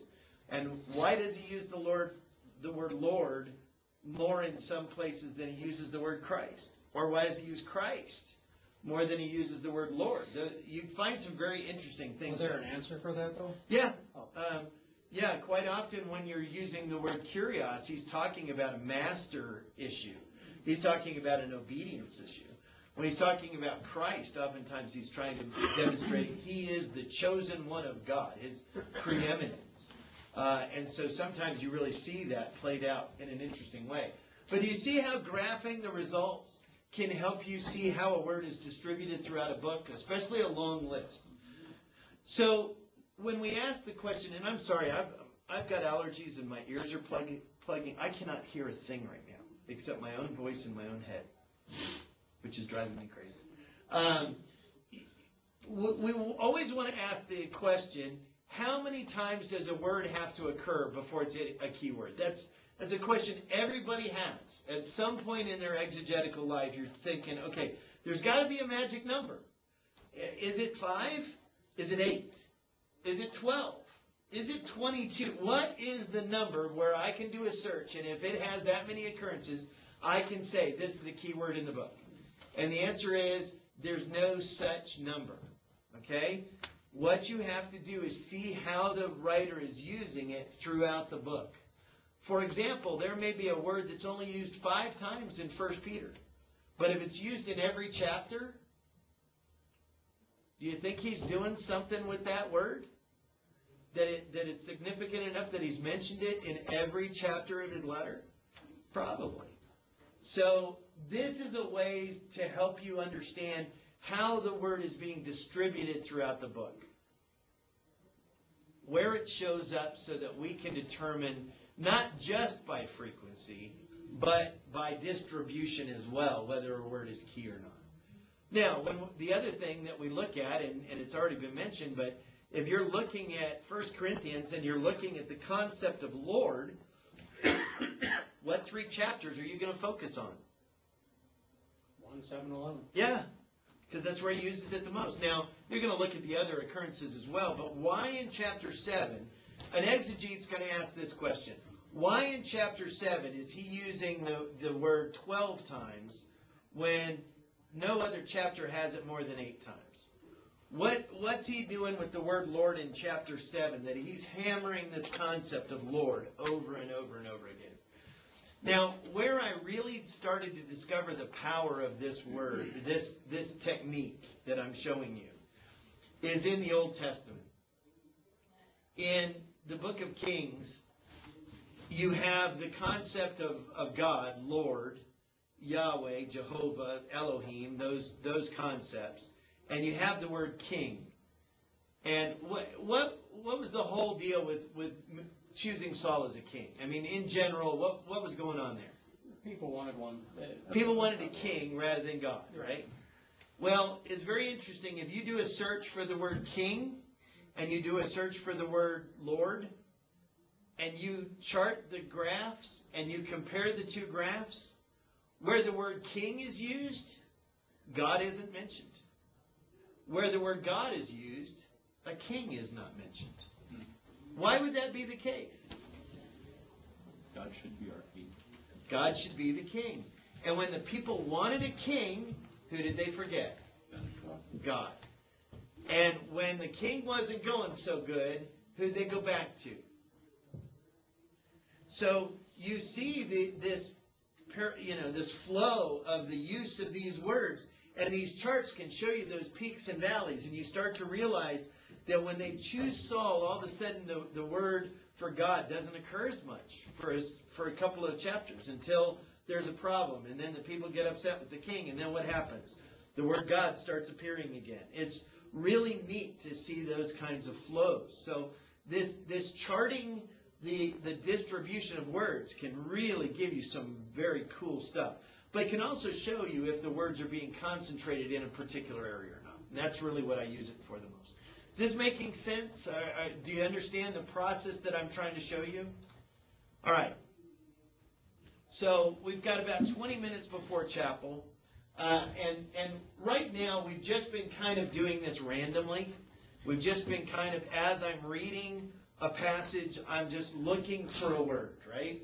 I want to, as I'm reading through, I want to know what this word is, and I'm right-clicking and doing it. But when we really start to talk about studying through a book, exegetically, one of the first things that we have to do is we have to determine keywords, okay? So one of the things that I want to do with the rest of this class and probably into the next one is really start to teach you how to break down a book. We talked about it a little bit before break, but we were rushed, and I really need you to get this, because this is something you're going to do a lot. We want to be able to break down a book by its morphology. Now, one of the things that we've been doing so far is just randomly selecting these words, right? But morphology is more than just the root or the lemma. This goes back to your, when we talk about form, what does it mean to say at, ng, ns, or something along those lines? If we open up our interlinear, okay, and we make sure that morphology is turned on, you're going to see these codes, okay? Every word has an associated code. And these codes, if you point at the word, it's going to translate the code for you down along the bottom of your screen. So this is the word ami, and it's a verb, present, active, indicative, first person singular. Do you see it? V, verb. P, present. A, active. I, indicative, first person singular. You see the code? Now, it's going to take a long time to get used to reading that code. But that code is telling you that you're looking at a particular morphological form of that word. Now, it's not very often that I look for something that specific. I'm not looking for where this particular word occurs in first person singular, for example. But understanding that that code is there now lets us look for words by morphological form. For example, I'm going to give you a little clue about 1 Peter. There's something very interesting that you start to discover as you dig into 1 Peter. And that is he uses a particular type of verb in a very interesting way. He uses aorist verbs, and especially aorist imperative verbs, in a very interesting way. So as I'm studying through, I may notice, okay, he used this aorist imperative, and then down here he used this aorist imperative. What question as an exegete might I ask if I start to notice what I think is a pattern? Why? Okay, why? Before I can understand why, don't I need to determine if it's really a pattern or not? I mean, if I just see 2, is it a pattern? Maybe, maybe not. Is he using this form more than I think he is? Okay? So in this case, I don't have a verb to start with. I don't have a word to start with. I have a morphological form I'm interested in. So in this case, I'm going to go to 1 Peter. I'm going to do a morphological search, right? I'm not going to start with my right arrow. I'm going to just go to my search dialog box. I'm going to make sure I do a morphological search in 1 Peter, Logos Greek morphology, and I'm going to start with the @ symbol, just like I'm typing an email address. When you type the @ symbol, you're starting to talk about the various kinds of parts of speech, okay? And in this case, I want to find all of the verbs that are aorist imperative. Now, you need to start to understand what these codes are, and we saw them in the interlinear, but notice it put a question mark in there. If you're used to doing computer searches, you know that a question mark is a wildcard search. What a question mark means is anything can go in there. So I'm just looking for all the verbs that are aorist imperative. They can be active, middle, passive, or middle or passive. I don't care about the voice. All I care about is the tense and the mood. So it inserts a question mark and it says any voice. You follow what that's doing?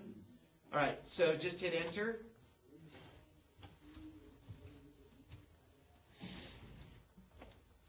What did you hit to get that box that came up? The @ symbol, like an email address, just the @ That's it. Yep. Oh, good, my ears just popped a little bit, so I can hear a little bit better. All right, so what's the first thing you notice? Bunch of different words. Lots of different words. It seems pretty random, doesn't it? But is 27 aorist imperatives in a 5-chapter book interesting to anybody? He's using this particular form a lot. As a matter of fact, if we chart the results, we'll see that he uses aorist imperatives in every single chapter. And a lot in every chapter. 3 or 4 times at least in every chapter he's using aorist imperatives. Now we see, is there a pattern? Our question was, we think we see a pattern. Have we now confirmed that there's a pattern? Yes. So now the question needs to be why. Those are some things that we're going to have to answer. But I want you to notice that just chapter 1. And to do this, I'm just going to go to my text in 1 Peter 1. I'm going to turn off my interlinear so it's easier for you to see. But notice this. We have no aorist imperatives in the beginning, right? As I'm scrolling through the text, verse 10, verse 11, verse 12, okay, I have the first one in verse 13. Okay. Just scrolling up. Anybody see anything interesting happening visually? Yeah. What? What are you seeing? Bunch of highlights. Okay. All together, don't we? We saw no aorist imperatives until verse 13. And then all of a sudden we've got fix your hope, verse 13. Be holy, verse 15. Conduct yourselves in fear, verse 17. Keep scrolling.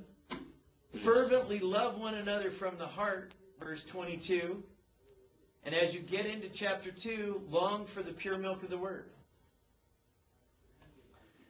Now, by asking this question and doing this search, what I've determined is the book of 1 Peter revolves around these 5 aorist imperatives.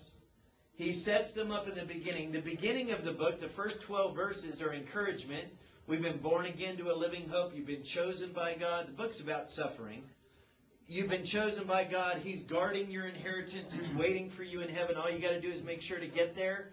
And starting in verse 13, notice what he says at the beginning of verse 13. Therefore, because you have this inheritance that's precious and you're chosen by God and all these wonderful things are part of yours, therefore prepare your minds for action. How do I do that? Fix your hope, be holy, conduct yourselves in fear, love one another, and long for the pure milk of the word. Yeah, Gary? Just had a question. This may or may not be a rabbit. We looked up a specific set of parts of Greek to find these words. Mm-hmm. Is that a list we should use normally? Because I remember, Jesse might remember this too, in Dan Owen's class, when we talked about Colossians, he said that the fundamental key word of the book was plerothoria, full assurance, and it's only used once or twice in the whole book. So just, are we going to cover, like, which terms to put in so we can know how to keyword a book correctly, or? Yeah, there's lots of different ways to determine keywords. What we're looking at right now are just patterns that we see in the text, frequently occurring words, Okay. or commonly occurring words. Now, Denny's going to do weeks on all the different ways to identify keywords in exegesis class. You guys haven't had exegesis yet? I have. You have. So you should have gotten all of that in Denny's class. We're going to touch on some of that here. But at this point, what we just did is we saw a pattern, right? And so we were trying to determine, is this a pattern that Peter was using? And as we explore it, we can start to see, yes, he used it 27 times. He used this particular type of verb. And we see this concentration in the first chapter and into the second chapter. For the longest time, I didn't notice the fifth one in 2:2. Why? Why do you think I didn't notice the chapter break?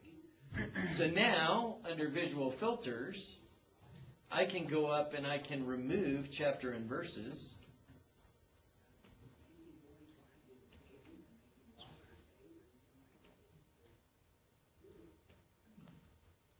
There's a way to get rid of that. Non-Bible texts. One verse per line. And now I see, fix your hope, be holy, conduct yourselves in fear, love one another, long for the pure milk of the word. And they're all there, and the chapter break doesn't bother me so much. Okay? Yeah. You said he sets up these 5 imperatives, these words. They're aorist imperatives. They're a particular verb form. So then what did you do? Did you go down through the whole book and find like each one and how they related? Yeah, as as I studied through the rest of the book, you find all these places where he keeps referring back to these commands that he gives at the beginning of the book. And when we study 1 Peter, I'll walk you through all of that. But the idea here was, how did we find this pattern? We searched for something more than just a specific word. We started out searching for lemmas and roots. Now we're seeing forms of words that could be possible. Another example, and probably an easier example than that, is in the book of James. Well, Michael, it seems like it would have taken you a lot of time to find that. What if we would have just put in imperfect rather than aorist? I mean, maybe these words wouldn't have shown up. Yeah, if you searched for, imperfect,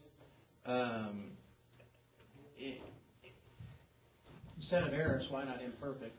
How because did you know it was aorist? I mean, that took you some time. Well, I just started noticing in my reverse interlinear, here's the process.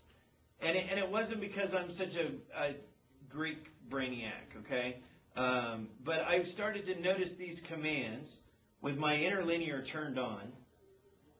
I started to notice when I got to verse 13, I started to see this series of commands. Oh, not James, 1 Peter, sorry.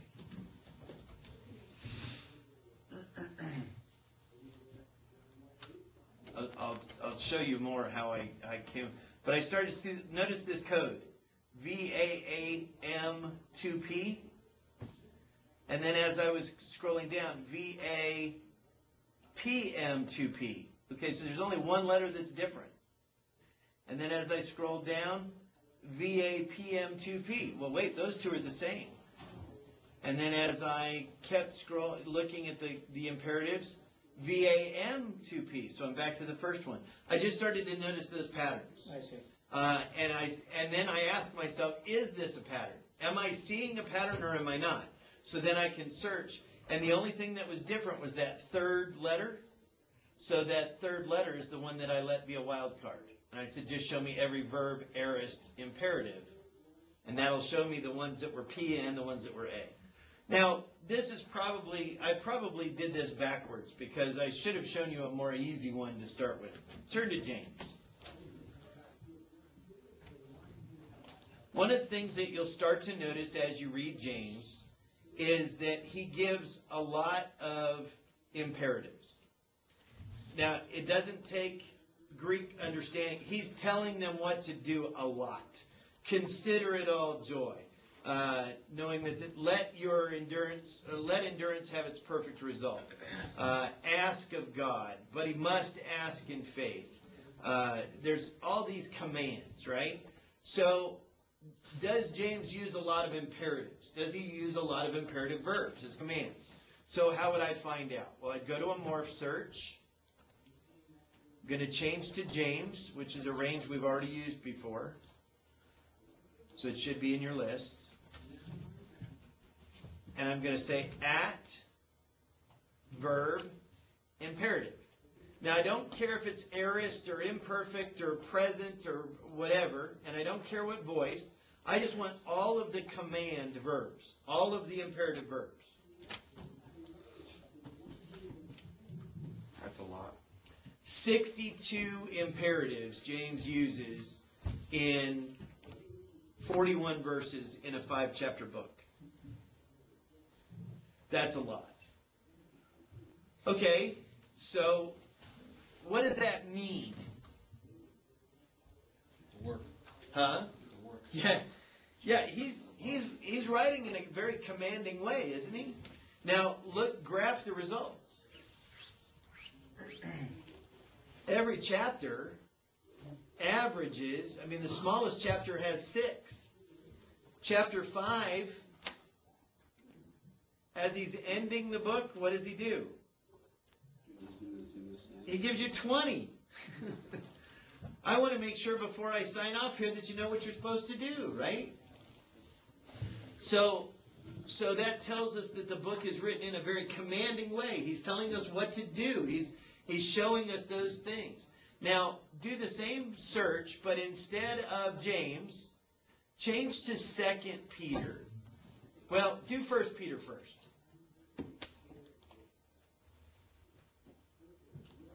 Just change the range to 1 Peter. How many commands does Peter give in 1 Peter? 38. 38. Is that a lot? Graph the results. It's a lot. 4 in chapter 1. Why only 4 in chapter 1? He's encouraging them first. The first half of chapter 1 is he's trying to encourage them. They're chosen. They have an inheritance. He's getting them pumped up. But after that, every chapter has more imperatives. You follow? See what I'm doing here? Now change to 2 Peter.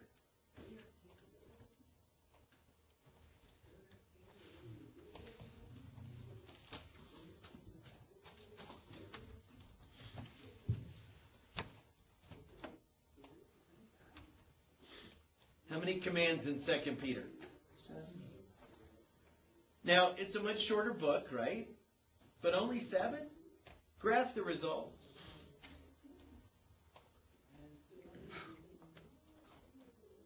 Where are the majority of those imperatives? 5 of the 7 are at the end of the book. Click on chapter 3 and notice what he does at the end of the book. 4 of the 5 are in the last 4 verses of the book. So what does that tell us about how Peter's approaching his subject in 2 Peter? He's not near as commanding. Okay. 2 Peter's about warning them against false teachers, right? So he's really about trying to help them identify who these false teachers are. He says his purpose is to stir them up by way of reminder. He doesn't feel the need to command them. They already know what they need to know. He just needs to remind them of those things. And then he closes the book with, be diligent to be found in him. Regard the patience of the Lord as salvation. Be on guard so that you're not carried away, and grow in grace and knowledge. So he waits till the end of the book to tell them the things they have to do to continue to be safe from these false teachers. You follow? But just by looking at where the imperatives show up and how often they're used, we learn a lot about the structure and form of the letter, do we not? This is not a letter. James is just do it over and over. Do this, do this, do this, do this. 2 Peter is, my brethren, look at what you already know. Look at these guys. Analyze what they're telling you. Think this through about how this works and how this works and what God said here and what God said here and the example that we have of Noah and the example that we have of the angels and the example that we have of Sodom and Gomorrah and the example. He's not pounding the pulpit telling them what to do. He's reminding them of the things that they already know. The only other commands that are in the book are in 1 and 5. Look at chapter 1, verse 5 and verse 10. Our list of Christian graces, right? We talk about this list all the time. So you have two commands. In your faith, supply moral excellence, in your moral excellence, knowledge, in your knowledge, self-control, in your self-control, perseverance, in your perseverance, godliness, in your godliness, brotherly kindness, in your brotherly kindness, love. For if these things are yours and are increasing, they render you neither useless nor unfruitful in the true knowledge of our Lord Jesus Christ. For he who lacks these qualities is blind or short-sighted, having forgotten his purification from his former sins. Therefore, be all the more diligent to make certain about your calling, and practice these things. You will never stumble. Verse 10. So we have bookend commands here that tell us that this list that's between these two commands are things that we need to practice, be diligent about them, being certain about them, so that we will never stumble. So just seeing where these imperatives fall help you see structure in the text. They start to help you see patterns. Do you see it? Are you starting to see the kinds of questions you ask of the text? Now, think about this for just a second. If you did not have Logos and you wanted to find every imperative verb in James, how would you have done it? Google. Yeah. Pride. And how would you have known that Google got it right? I wouldn't. Yeah, you would. So you probably would have had to use an analytical lexicon or an analytical concordance. You would have had to look up the forms, and you would have had to chase everything down. It literally would have taken days. In this case, it took 0.09 seconds, and we can start analyzing what we see rather than searching for the forms. We can ask the question, is there a pattern here? And we can get an answer faster. Then we spend our time determining what does the pattern tell us, not is there a pattern. And it used to take days just to ask yourself, am I seeing a pattern here? Well, I don't know. Let me see if I can find all the aorist imperatives and searching through the Greek and trying to do all of that manually. To say, guess what? No, there is no pattern here. I thought I was seeing something, but he only uses it twice in the whole book. Clearly, that's not a pattern. But now you can ask those questions and get the answers. After chapel, what we'll do is we'll start putting this all together and analyzing whole books and saving those results and starting to teach us how to break down entire books morphologically. All right, we'll stop.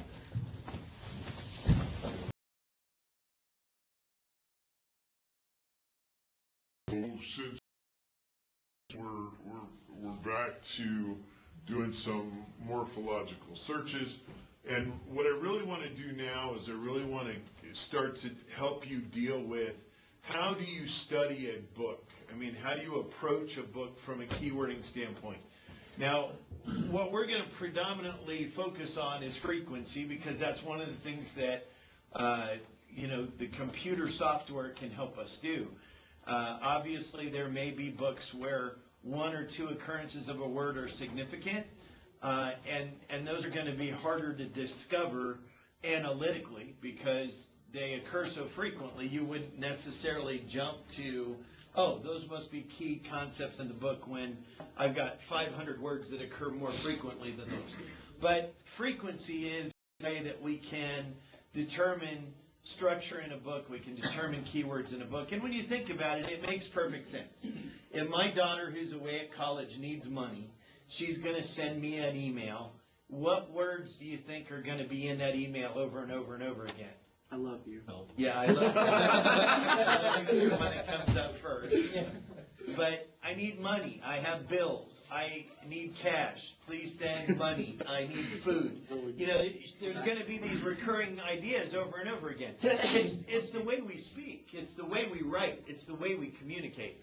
And we can determine the content of a particular section by the frequency of the words that appear in it. If you see a section of text where he uses the word prayer 8 times in 10 verses, what can you assume that section is about? Prayer. So frequency is a common way to do that, and so we're going to look at how we would break that down. I'm going to go ahead and just keep my morph window open, my search window open, so that we have a little bit more room. What classes do you guys have? You guys have 1st, 2nd Thessalonians, Philippians right now? 1 Corinthians. 1 Corinthians is kind of a big one. Let's do. Let's play with Philippians a little bit. There's an interesting thing that occurs in Philippians that we have to watch out for. But let's play with Philippians a little bit. So in our search dialog box, let's make sure that our search range isn't James, it's Philippians. So make sure that you enter that as a new reference range if you don't already have it. If you do, just select Philippians. And this is a technique that I mentioned before we went on break a week or so ago. But when you think about keywording a book and you want to look at the words that occur frequently in a book, you have to look at all the words, right? And when you think about it, this is really where computers shine. Their ability to compile large lists of things and analyze them is really where the speed of computing comes to bear. And that's one of the reasons why we can have some fun with this. So we're going to do a morph search. It's going to start with the @ symbol. And I want to find all the verbs.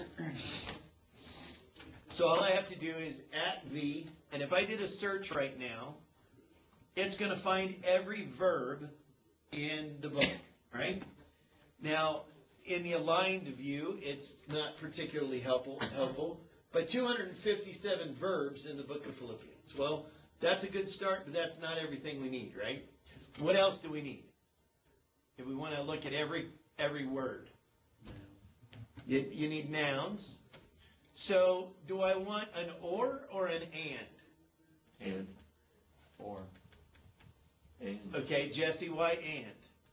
Well, because you want to, I'm assuming you want to see the verbs and the nouns together. But think of what and does. And says, show me every verb and noun in the verse, not every noun. So it's going to go through and only find where verbs and nouns are together. I got you. What we want is or. We want to say, show me all the verbs, or all the nouns, or all the adjectives, or all the adverbs. So put a space after the V, capital O-R, space, hit the @ symbol again, select noun, space, or, space, at, and we want adjectives. Now, for the sake of doing this, I'm going to go ahead and include adverbs. It's very rare that adverbs are a frequently occurring word, but there is one particular gospel where the adverb is a key word, and that would be the Gospel of Mark. The word immediately is an adverb oftentimes in the Gospel of Mark, and it is significant in the Gospel of Mark. So space, or, space, at, and then select adverb. Now, what are we leaving out in our list? Well, conjunctions. What are conjunctions? And or but. Yeah, and or but. Those are never going to be key words in a book. They aren't key concepts. They're just joining words, right? So, the word and isn't significantly theologically in a book, right? It just joins things together. Articles, the, again, are not theologically significant in the book. Interjections occur infrequently, and so that's like whoa or oh, those kinds of things. So really, and prepositions, in, on, about, above, again, those aren't very often going to occur with any frequency theologically. So if we look at the significant words, verbs, noun, adjectives, adverbs, we're going to cover the gamut of any words that have a potential theological significance. You follow? So, hit enter. And in 1.54 seconds, it analyzed every verb, noun, adjective and adverb in, or at least it found them. It hasn't analyzed them yet. But it found them in the book of Philippians. The problem is this list doesn't do us any good, right? So what do we have to do next? Go to analysis. Yeah, we have to analyze these results. And because of the way we have analysis set up, it's going to go ahead and do it by root and by lemma, which is what we want, right? If we're going to really break down the book, we care how often a particular root occurs throughout the book. That's really what we're trying to get to. Now this will take a bit longer. It took 20 seconds. Bummer. That's also because I have lots of other things running on my computer. But now I have this list. The problem is it's still not very readable, okay? We have all of these columns, but we do have our list, and if we point at the first word, which is just the word the, now I thought we didn't ask it to, excuse me, I thought we didn't ask it to show us the word the, right? We didn't ask for articles. We just asked for nouns and verbs and adjectives and adverbs, right? So why did it show us the word the? Anybody know? Well, it's attached to one of those words. Okay. And oftentimes it is part of the morphological form of the noun. The object or the article tells you what form that noun is, whether it's genitive and so on. And so if the two are joined together in that function, it shows you the words regardless, even though you didn't search for them. So that's one of the things that we need to do. So just select that first column, that first row, I should say, header, and say collapse all. And now what we've got is we've got ourselves a list of frequently occurring words in the book by root, right? So what is the most frequently occurring word in Philippians? The, 102 times. But the doesn't have theological significance, right? I mean, we understand that. So while this list helps us organize things by frequency, we now have to do our own determining of what makes a word theologically significant and what doesn't. You know, as much as it would be cool for us to push a button that says, tell me all the theologically significant words in the book, and it just gives you a list, what's the problem if that does that? Opinion. Opinion, and how do you know that they're theologically significant? I mean, why? Now you're back to Google searching, right? Well, somebody told me that that's the way it is. And so while Logos does a lot, it doesn't do the important stuff for you. It doesn't do the analysis and the determining of what the search results mean so much as it makes it quicker for you to figure out the search itself and go from there. So, for example, the word pas is the word all or every. It occurs 38 times in the book. Is that potentially a key word? You think all or every has a particular theological significance? Absolutely. In what way? Well, if he's saying all should do this, then it's universal. Okay, but that would be related to a single command. But the word in itself, I mean, if we look at the list, every name, every tongue, every saint, all saints, all of my remembrance, feel this way about you all are partakers, I long for you all. Is there something consistently theological that he's doing with a word like all in that situation? I was going to ask, when you have this many words, is there a way to graph it? Like to see each word? No? Okay. So all's possible, right? But unless he's doing something consistently with the word all, it may or may not be a key word, right?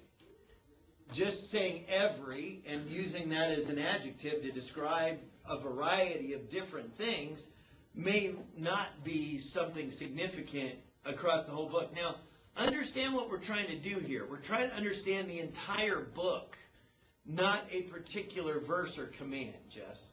So if he says in a particular command that all are to do something, certainly the word all in that verse becomes very significant. But is he using the word all to communicate something in the entire book, across the whole span of the book? Do you see the difference of what I'm working toward? So in this case, I don't think all probably had, well, I don't think all probably has that much of a theological significance. It's on my list. I'll leave it there. Obviously, I can't take it off anyway, but it's probably not high on my list. Now, Christos, Christ, 37 times in a 4-chapter book. Do you think that's significant theologically? You bet. Now, here's the problem. And this is where I'm going to start messing with your minds. Does the word Christ appear 37 times in the book? Well, we have to ask ourselves what we asked for. Since we're doing a morphological search, we asked, show me everywhere in the book the word Christos occurs with all its morphological forms. Now, there are a couple of places, and a noun isn't probably the place to worry about this, but we've talked a little bit about the fact that, for example, in some Greek forms, the middle voice and the passive voice are exactly the same Greek form, right? So if it's going to find it, it's going to find it, and it can't determine if it's middle or passive. It's going to tell you it could be middle or it could be passive. You have to determine by context whether it's middle or passive. Are you with me? The Greek word is the exact same form. So how many times is it going to appear on this list? If there's a middle or passive, how many times is it going to count it? Essentially twice. Twice. Why? Because once it's going to list it potentially as middle, and once it's going to list it potentially as passive. Do you follow me? Are you with me here? This is important. Since we asked it to show us every morphological form of the word, it's going to count those words twice, because it could be either middle or passive. And it's not going to decide for you. It's not going to say this is middle when it could be passive. So it's going to list it twice, all right? So we've got to understand that while these counts are close, they're not always spot on, and that's the reason why. All right? Are we clear on how these numbers could be off? Now we're going to look at how we can clarify these numbers in just a minute. So I've got this search, and I've got this list of words. Now one of the first things I do, I want you to go ahead and show your favorites. Go up to your command box and just start to type the word favorites. And we're going to do some things over in our favorites. I don't know if you've added anything to your favorites or not. I have a bunch of stuff, which is going to make it a little harder for you to see. But you'll notice right at the top, you have new folder. Click on new folder. That puts a folder down here, and call it Philippians.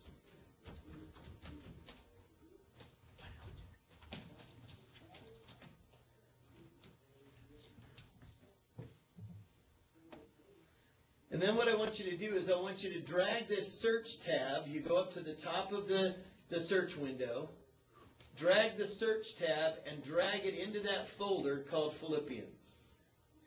And you should end up with something here that is @V or @N or @J or @B, right? That basically is your master keyword list for Philippians. Now, you could easily regenerate this search by just typing it all in, but if you've got it for Philippians, it's just easier to click on it and regenerate it, okay? Now, don't do that, because it'll take, a minute or two to do the analysis and get it back to where we are. But now you've got it saved, so if you ever need it again in Philippians, it's inside your Philippians folder. So that's one way to do this. The other way is to drag it over to your favorites outside of your Philippians folder. The reason I do this is I usually keep one outside of my Philippians folder or outside of a particular folder because then I can click on it, and all I have to do is change the range before it starts running, and I can change it to any Bible book, 1 John. And now it's going to run and do the analysis on 1 John for me. So either way you save it is fine with me. I'm just trying to show you how to store it in your Philippians. So here it ran the same report on 1 John, and all I have to do is right-click, collapse all, and here's the frequently occurring lists of words in 1 John, words that occur frequently. At least of a verb, noun, adjective, and a adverb. Yeah, I mean, which are the only ones you really care about. Again, the ones you've left off this list are never going to be theologically significant. Right. So there's really no reason. So every theologically significant, potentially theologically significant word. So now that we're starting to organize stuff in here, let's go back to our Philippians list. I'm going to collapse all again. And I want to look at this. Oh, did I close the wrong one? I want to look at this word Christos, okay? If I expand this, it shows me all of the morphological, all the lemmas, right? There's just one, so that makes it easier. But how do I make sure that I have everything in the right count? Well, I ask it to do a search, but not for the morphological forms, but for the root itself. Okay? This is the little kicker that you need to understand. Because I'm analyzing every verb or every noun, Christos may occur twice because it may be two potential noun forms. But if I just search for the root itself, I'm going to strip all that morphology away and just say how many times does this root occur. So I'm going to do another search. Just click on your search box. Don't change the one. Leave the one that you have open. Do another search. Make sure that you're doing it in Philippians, sorry.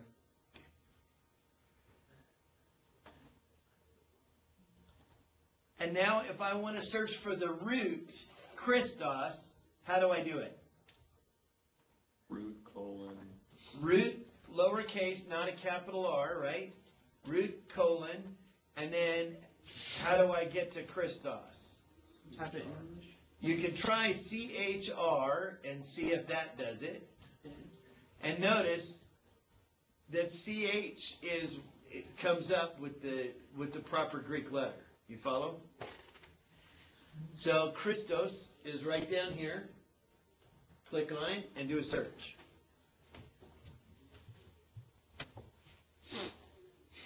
And I switched this one back to aligned. I don't need to analyze this one since I'm just searching for one word. How many times did it occur? 37. 37. So my bulk search was correct, right?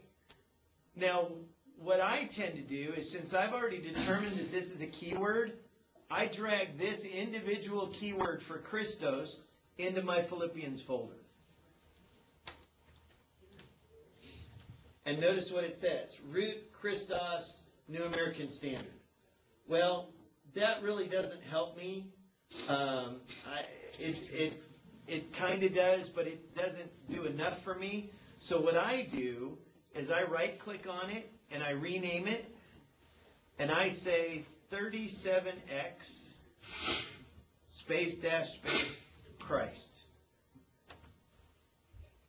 Okay, what I'm doing is I'm building a keyword list for Philippians, and this tells me that the word Christ occurs 37 times. Now, if you'd rather have the Greek word in there, you can leave that in there when you rename it, or you can type it back in. For me, having the English words most of the time is fine.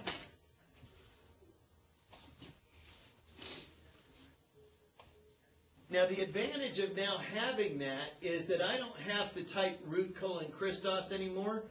When I'm done, I'm going to have a list of frequently occurring words for Philippians right here in my favorites. And if I want any one of those, I just click on it, and it generates that search for Christ, and there's every occurrence of the word Christ in Philippians. See what we're doing? Now I'm going to just show you up here in my favorites under Greek studies, under keyword studies, I have a folder for Old Testament and New Testament. Inside New Testament, I have a folder for every Bible book.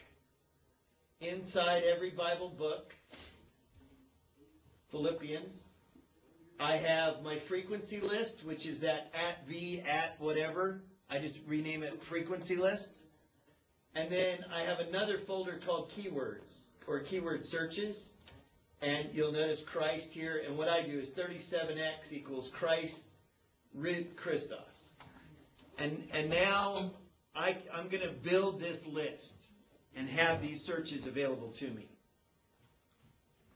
So why do I save the individual lists? 2 reasons. I'm verifying the count, first and foremost, okay? Because my master list of searching for all verbs, nouns, adjectives, and adverbs could be off because of all the variety of morphological forms. So I first have to confirm the count.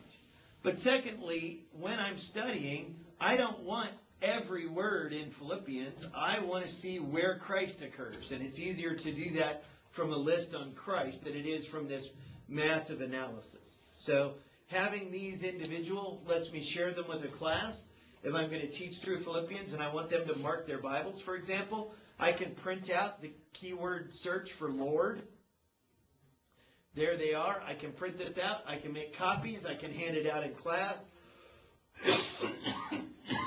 And I can say, mark these all in your Bible. You see why I'm saving them now? All right. So let's go back to... So I'm going to close the Christ search because it was right, and I now have it saved. I don't need it again. And I'm going to go back to my word list. What's the next word that shows up? Kai. Kai. What's Kai? And. Is and going to be theologically significant? Most likely not. What's next? Michael, Yeah. I had the same number of results, 865, as you did, but the numbers are different, and some of the words are different. And Kai, it was second with 64 instead of 27. Did you search New American Standard? I did. Logos Greek morphology? I did. All morph text? Yep. And what's weird is I still got 865 results, but I had 64 for Kai. I had autos, which is actually a pronoun, listed at 38, before Christos at 37. Did you have all the right spaces in your search up here? I believe so. Anybody else have different numbers than me? What's your number? 528? 865 here, but he's got different words showing up in his list here. Yeah, I have a different number too. Who? Mine says 528 and 61 verses.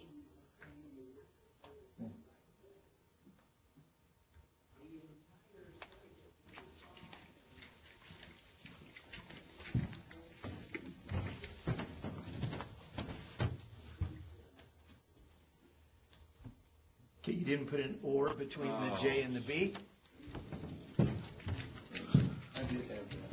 I had to redo it to get a little box off of there. But I went over it several times, and it's exactly what you had. Yeah. Search criteria. Yeah, let's see when you rerun it if it comes up any different. If not, let's look at it after class and see if we can plug. Okay, 865.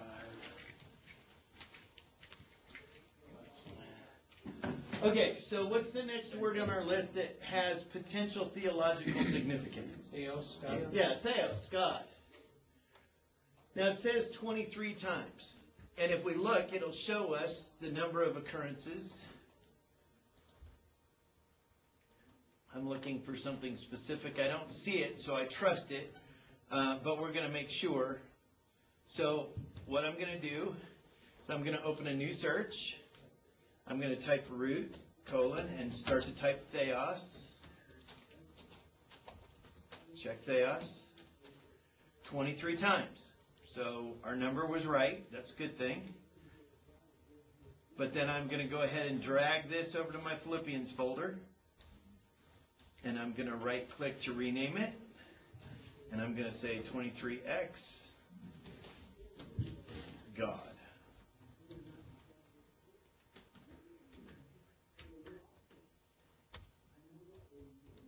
See what I'm starting to do over here? I'm starting to build this list in order. The reason I'm putting the number of occurrences in here is so that I can organize this list from the most frequently occurring to the least frequently occurring in my favorites. And I can mess with that. That's going to become important when we start to do visual filters in just a little bit. And we'll probably do that next class period. But we're going to then take this information and mark these words in our digital Bibles for us, which is very cool. Okay, so I'm going to close the God search. What's next that looks like it's got theological significance? Cairo. Cairo. Now, what is the word Cairo? Grace. Grace or? Yeah, joy or rejoice. So, this says 23 times, so let's verify that. Let's go ahead and do a search. Root, colon, Cairo, C-H-A, and it's the very first one. Now, you're going to get tired of doing this extra step. You're going to say, it was 23 in the main list, why don't I just trust that it's 23? Trust me, don't get tired of this extra step. This extra step is important. We'll hit a word here soon that'll show why it's important. But notice Cairo. I mean, again, just looking at the Englishman's concordance kind of approach to the word Cairo. Grace, thank, joy, grace, rejoice, granted, bestowed. Look at how many times the word Cairo, the Greek word Cairo, is used in Philippians that we probably wouldn't connect together with Cairo, right? I mean, searching for this word from the English, we wouldn't see all of these occurrences. If we search for just the word joy or rejoice, we probably only find about 12 or 13 occurrences. But the Greek word's used 23 times in this book. So, drag that over to Philippians folder in your favorites. Right click on it, rename it, and when I rename this one, I'm going to say 23 times joy, comma, rejoice, comma, grace, because it's kind of all three of those.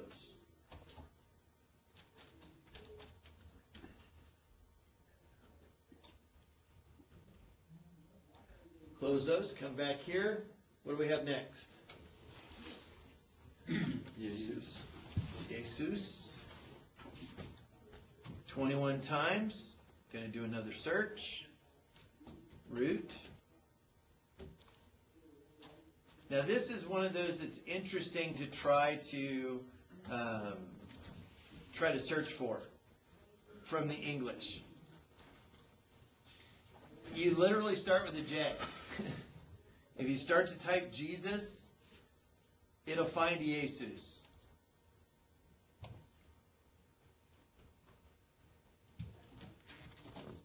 21 times, so far our counts have been spot on.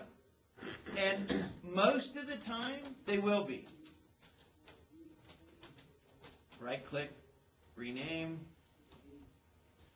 21 times, Jesus.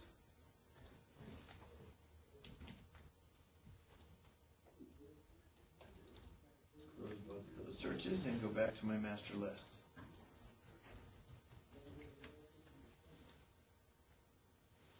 Okay, so the next one is a me. What's a me? I am. Yeah. Theologically significant? When Jesus used it, was. But again, only when Jesus used it in a very specific way. Ego eimi. I mean, just the I am or am isn't, you know, it's just the state of being verb, right? I mean, it doesn't really have any real significance. Even when Jesus in the Gospel of John said, you know, I am going to Galilee. is that theologically significant? No. When he said, I am the I am, ego eimi, that's different. So eimi tends not to be theologically significant. Echo, to have, could be, but most of the time probably not. The next one is u. It's again not. Just the word not isn't theologically significant. What it would be connected to maybe could be, but the word itself isn't theologically significant. So what's the next word? Kurios. 15 times. So do a search. Root, colon, kurios. 15 times. Right to Philippians.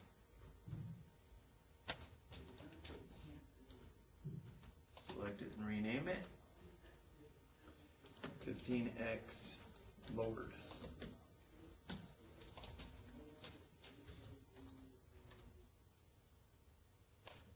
You see if I can find one that's going to change on us. Okay, the word Lego. We got to talk about the word Lego. Lego is one of those weird words that it has a lot of lemmas connected to it. Yeah, I mean, Lego is I say, right? And the noun form would be connected to logos or logos, right? There's a lot of things, there's a lot of verbs in the New, Peter said, or Mark said, or Luke said, or Jesus said. Is the fact that they said something theologically significant? Most of the time? Yeah, the word by itself, no. Now, what they said might have theological significance, but just scripture recording, Peter said, is he trying to tell us something was said? Most likely not. But, so it's a word that we tend to overlook.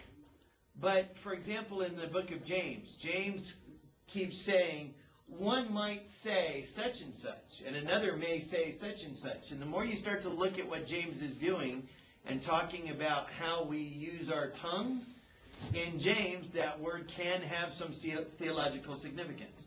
So it's not a word that I usually mark theologically in 90% of the books it appears in, because it's usually just, and the Pharisees said, and the scribes said, and Mark said, and Luke said, and Paul said, and there's no significance to that. But if you're looking in other books where he's talking about the things we say, it could have. So I look past Lego. Autos is just the pronouns. Again, probably not theologically significant. The next one is Pharaoh. Phroneo is the verb, and it says 11 times. I can tell you right now, and so can Rob Melton, that this is theologically significant in the book of Philippians. It's big time. As a matter of fact, it is the word in Philippians. So let's verify the number of times it occurs. Let's do a search. Root, colon, PHR. We say frame is the root here. 11 times. Now, this is one of those words that you probably would never see on your own if you didn't do a search this way. And this is why. Look at how this word is translated. It is only right for me to feel this way about you. Chapter 2, verse 2. Being of the same mind. Intent on one purpose is a phronane phrase. 2:3, with humility of mind. Verse 5, have this attitude. Chapter 3, verse 15, have this attitude. Twice. Any of you have a different attitude. 3:19, set your mind. 4:2, live in harmony. 4:10, have concern or a way to think. This word has to do with how we think. It has to do with our mind and the kind of attitude we have. But do you see how hard this word would have been to identify from the English? But in the Greek, it's phronane, phronane, phronane. You know, over and over again, you can see this word occurring. It's in our English that it gets hidden, okay? Now, I will tell you, and most will agree with me, that this is the most significant word in the book of Philippians. It's not the one that occurs the most, but it is the core word for all of Philippians. So I'm going to grab this and drag it over. Before you close it anyway, Yeah. I have a question. Okay? What if you click analysis? What do you get? I'm going to see all of the different lemmas that are included. Oop, no, expand all, collapse all. So I'm going to get frame 11 times, phroneo 10 times, and tape no frosun, tapain ofrosine, humility once. I get. Now you're going to get all these, you're going to get the definite articles that go with it. In some cases, you're going to get autos, hina. Yeah, I did. I got at the top autos 20 times and frame 19 times. But up at the top, it says 11 results in 8 verses. Okay, after class, type in your command box at the top, rebuild Bible index. It seems to me that you got a glitch somewhere in your Bible index. Because especially if you're getting the right number of results, but the counts are wrong, something's goofy. What would you name it, this folder? Well, that's kind of up to you. I'm probably going to name it attitude. So I'm going to right click. And I'm going to just call it 11x attitude.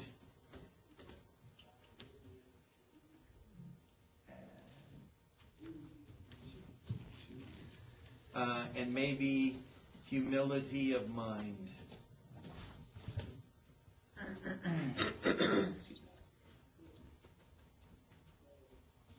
Okay, what do you see after frame? Gnomon. Okay, ginomai. What's ginomai? To become. Okay, so again, the word to just become doesn't necessarily have much theological significance to it. I mean, that can be a very common word. And so most likely ginomai is not going to be theologically significant.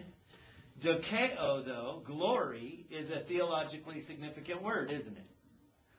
So it says that doxa, or forms of dokeo, occur 10 times. So do a search. Root. Dokeo.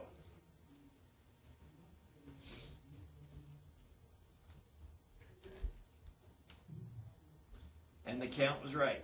Figures, I picked a book where we're not going to see any differences. Drag it over. So are you comfortable with the process that I'm going through here? 10x.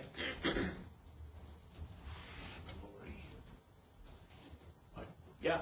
John got me straightened out. Up on the parameters where you have root and then lemma, I had after that result. And so when I took that off, everything lined up. Cool. Okay. All right. So are you starting to see the process of how you would break down a book? You do this initial search of all the words, all the major words. It sorts it by frequency. Then you go through and you see where. Okay, here's one that will probably do a different. Let's see if it does a different count. The next one will be ergon. Let me see something real quick.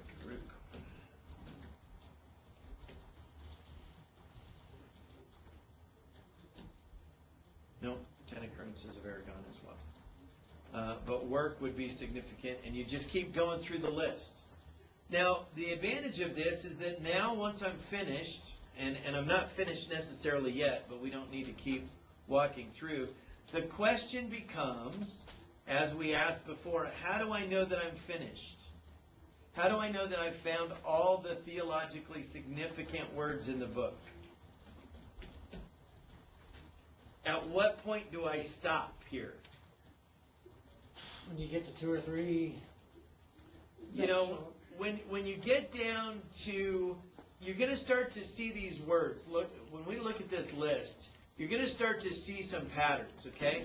Now, notice these words at the front.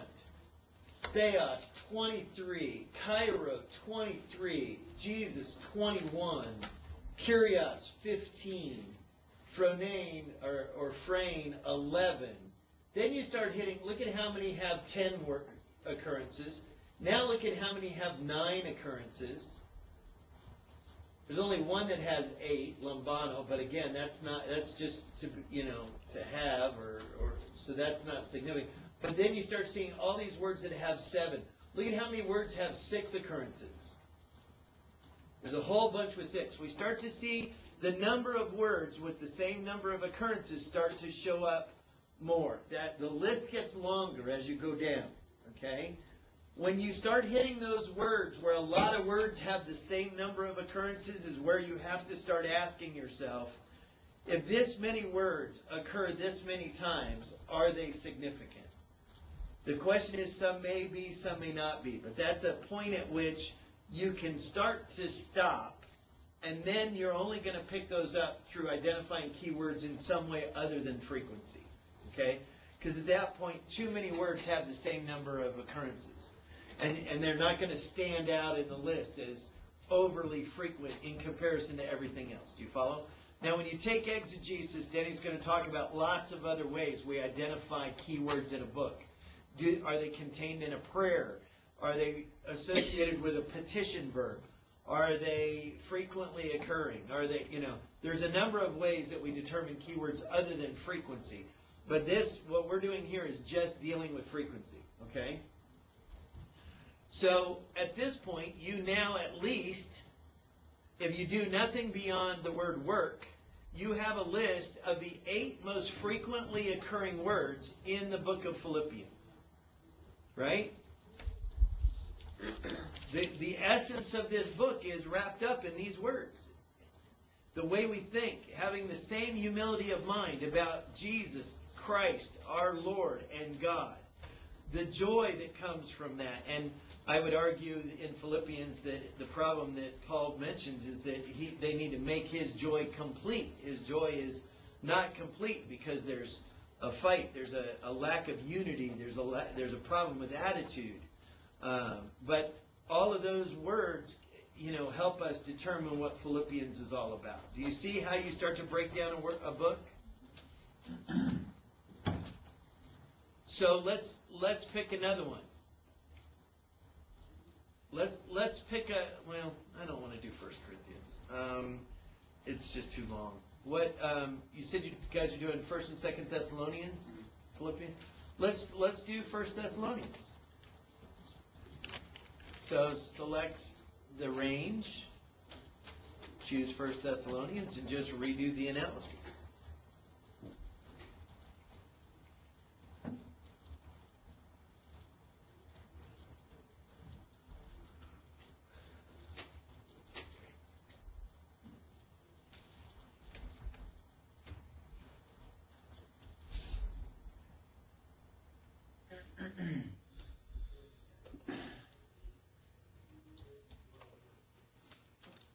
Collapse all. And we take that search over, right? Yeah, you can just take over that search and change it to 1 Thessalonians. That's the nice thing about just once you have it saved, you don't have to remember how to type it every time. And you don't, because like some of the time, like John, you didn't type it quite right. If you saved it in your favorites, every time you click on it, it's going to be wrong. Yeah, I went back. So delete it from your favorites, and once you get it right, change it. Yes.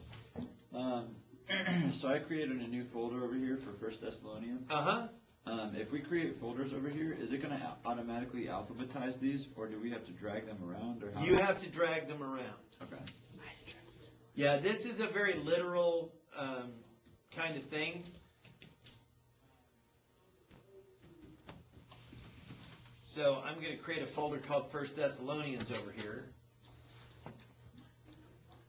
So what's the first word that you would suggest is theologically significant in 1 Thessalonians? Theos. Theos, 37 times. So, does it occur 37 times? Click on it. Root. Theos.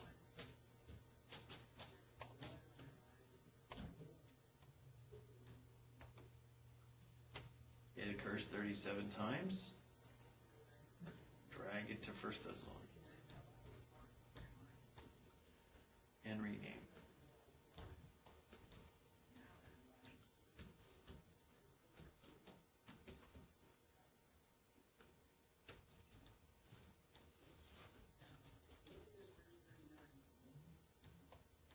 Trying to find one.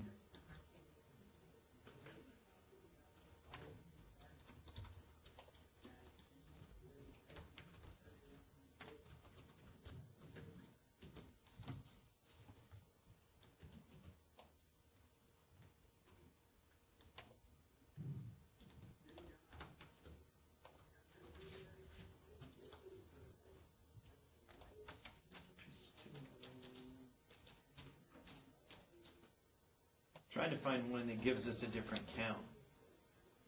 Because you guys are going to say, see, Mike's nuts. I don't have to do this every time.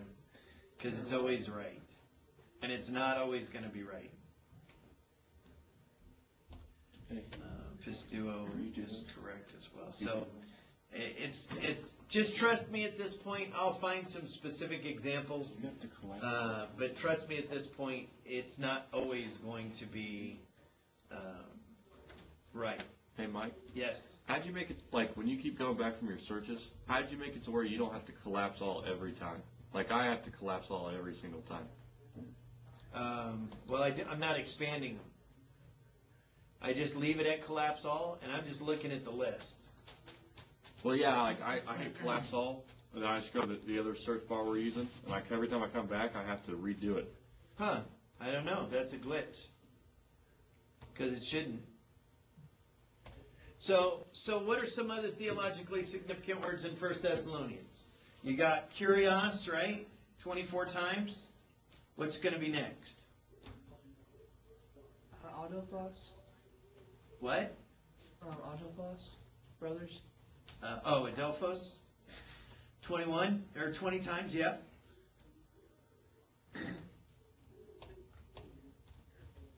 You start to see how all has shown up in both books, high on the list. As you start doing this, you're gonna see words that float to the tops of these lists all the time. Words like all, words like kai, words like or may, not, are always gonna float to the top, but they're not theologically significant. So, what's next?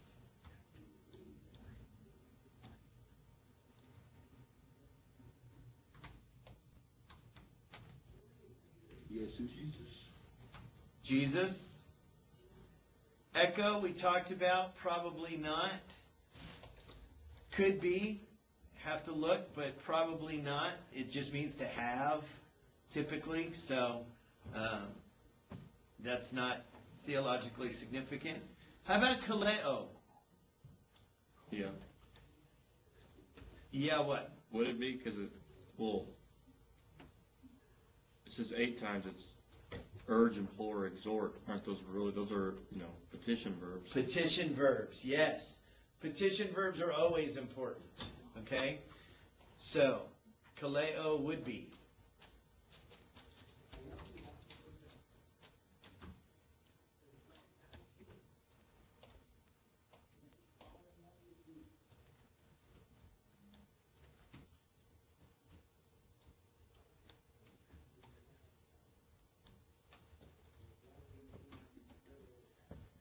Okay, do you remember, and this is where I'm going to challenge you. You can go back through your list in 1 Thessalonians more. But this is where I'm going to challenge you to talk about petition verbs. Those of you that took exegesis, Denny talked about petition verbs. Jess, if you haven't had exegesis yet, maybe you haven't heard this. But talked about petition verbs. What are petition verbs? Urge, exhort, like when Paul would be writing and he would give them like a command, but you would add like an extra emphasis to it. Okay? So petition verbs are a particular form of command, right? Do you remember the morphology that's required for a petition verb? Present active imperative. First person, present active, right? So watch what you can do. We can actually search for all of the petition verbs. And look at what I searched for here. I did a morph search in the entire New Testament, but I did it a little different. I did lemma, parakaleo, but then I searched for verb present active first person. You see how I did this? Parakaleo, at, hit the at symbol, and then just search, because second person and third person, not so much. I mean, petition verbs are I exhort or I urge. It's not usually we. Sometimes it is, but not very often. You're looking for all of those passages that are I urge or I ask. So parakaleo in verb present active first person. And you'll find that there are 20, and I also limited, well, I guess I did in this one. If I do all passages, I get 26.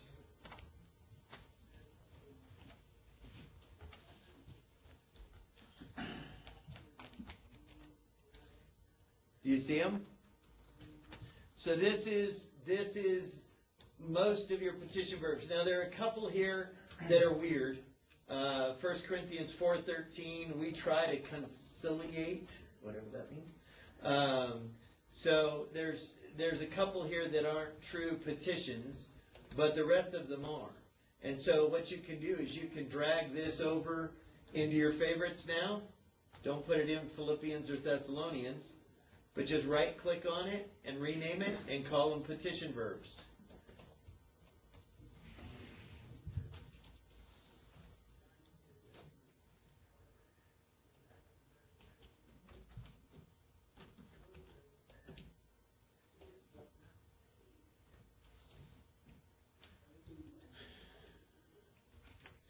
And then when you want a list of petition verbs, now one of the things I would do if I were you is I would take this list and I would go throughout my Bible. Now, the one in Acts 24:4, is that a petition verb? Yes. Look at Acts 24:4. Is he asking us to do something?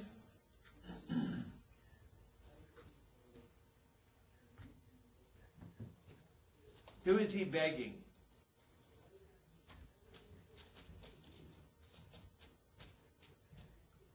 For the council. Yeah, he's begging Tertullus to grant us by your kindness a brief hearing. So is this a petition verb for us? No.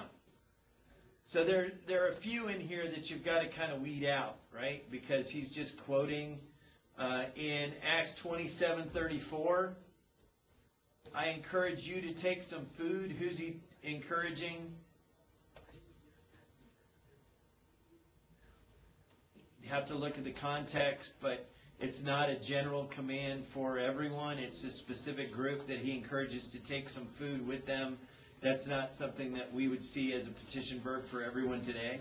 But you now have a list of all of these that you could go through and mark your Bible. And now look at, on this list, look at Philippians 4:2.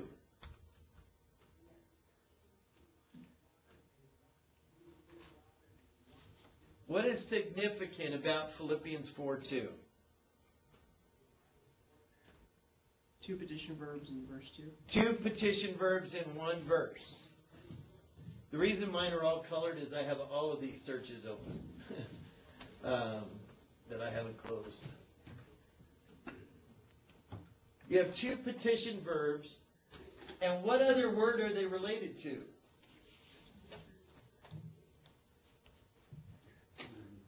What is this concept of live in harmony?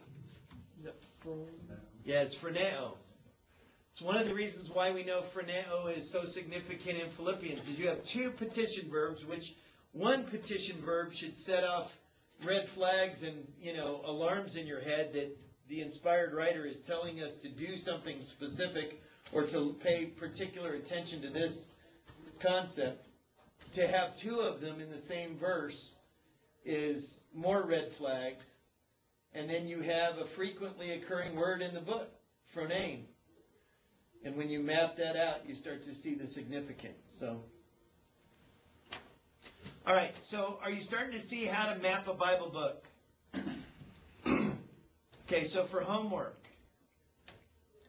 between now and the next time we meet, I want you to map 2 Thessalonians. It's a class everybody's taking. You guys aren't. Are you in 2 Thessalonians? We took it last year. What are you guys in right now textually? We don't have any textual class. You don't have any textual class? Oh, T6. No. Couple things though. Let's see.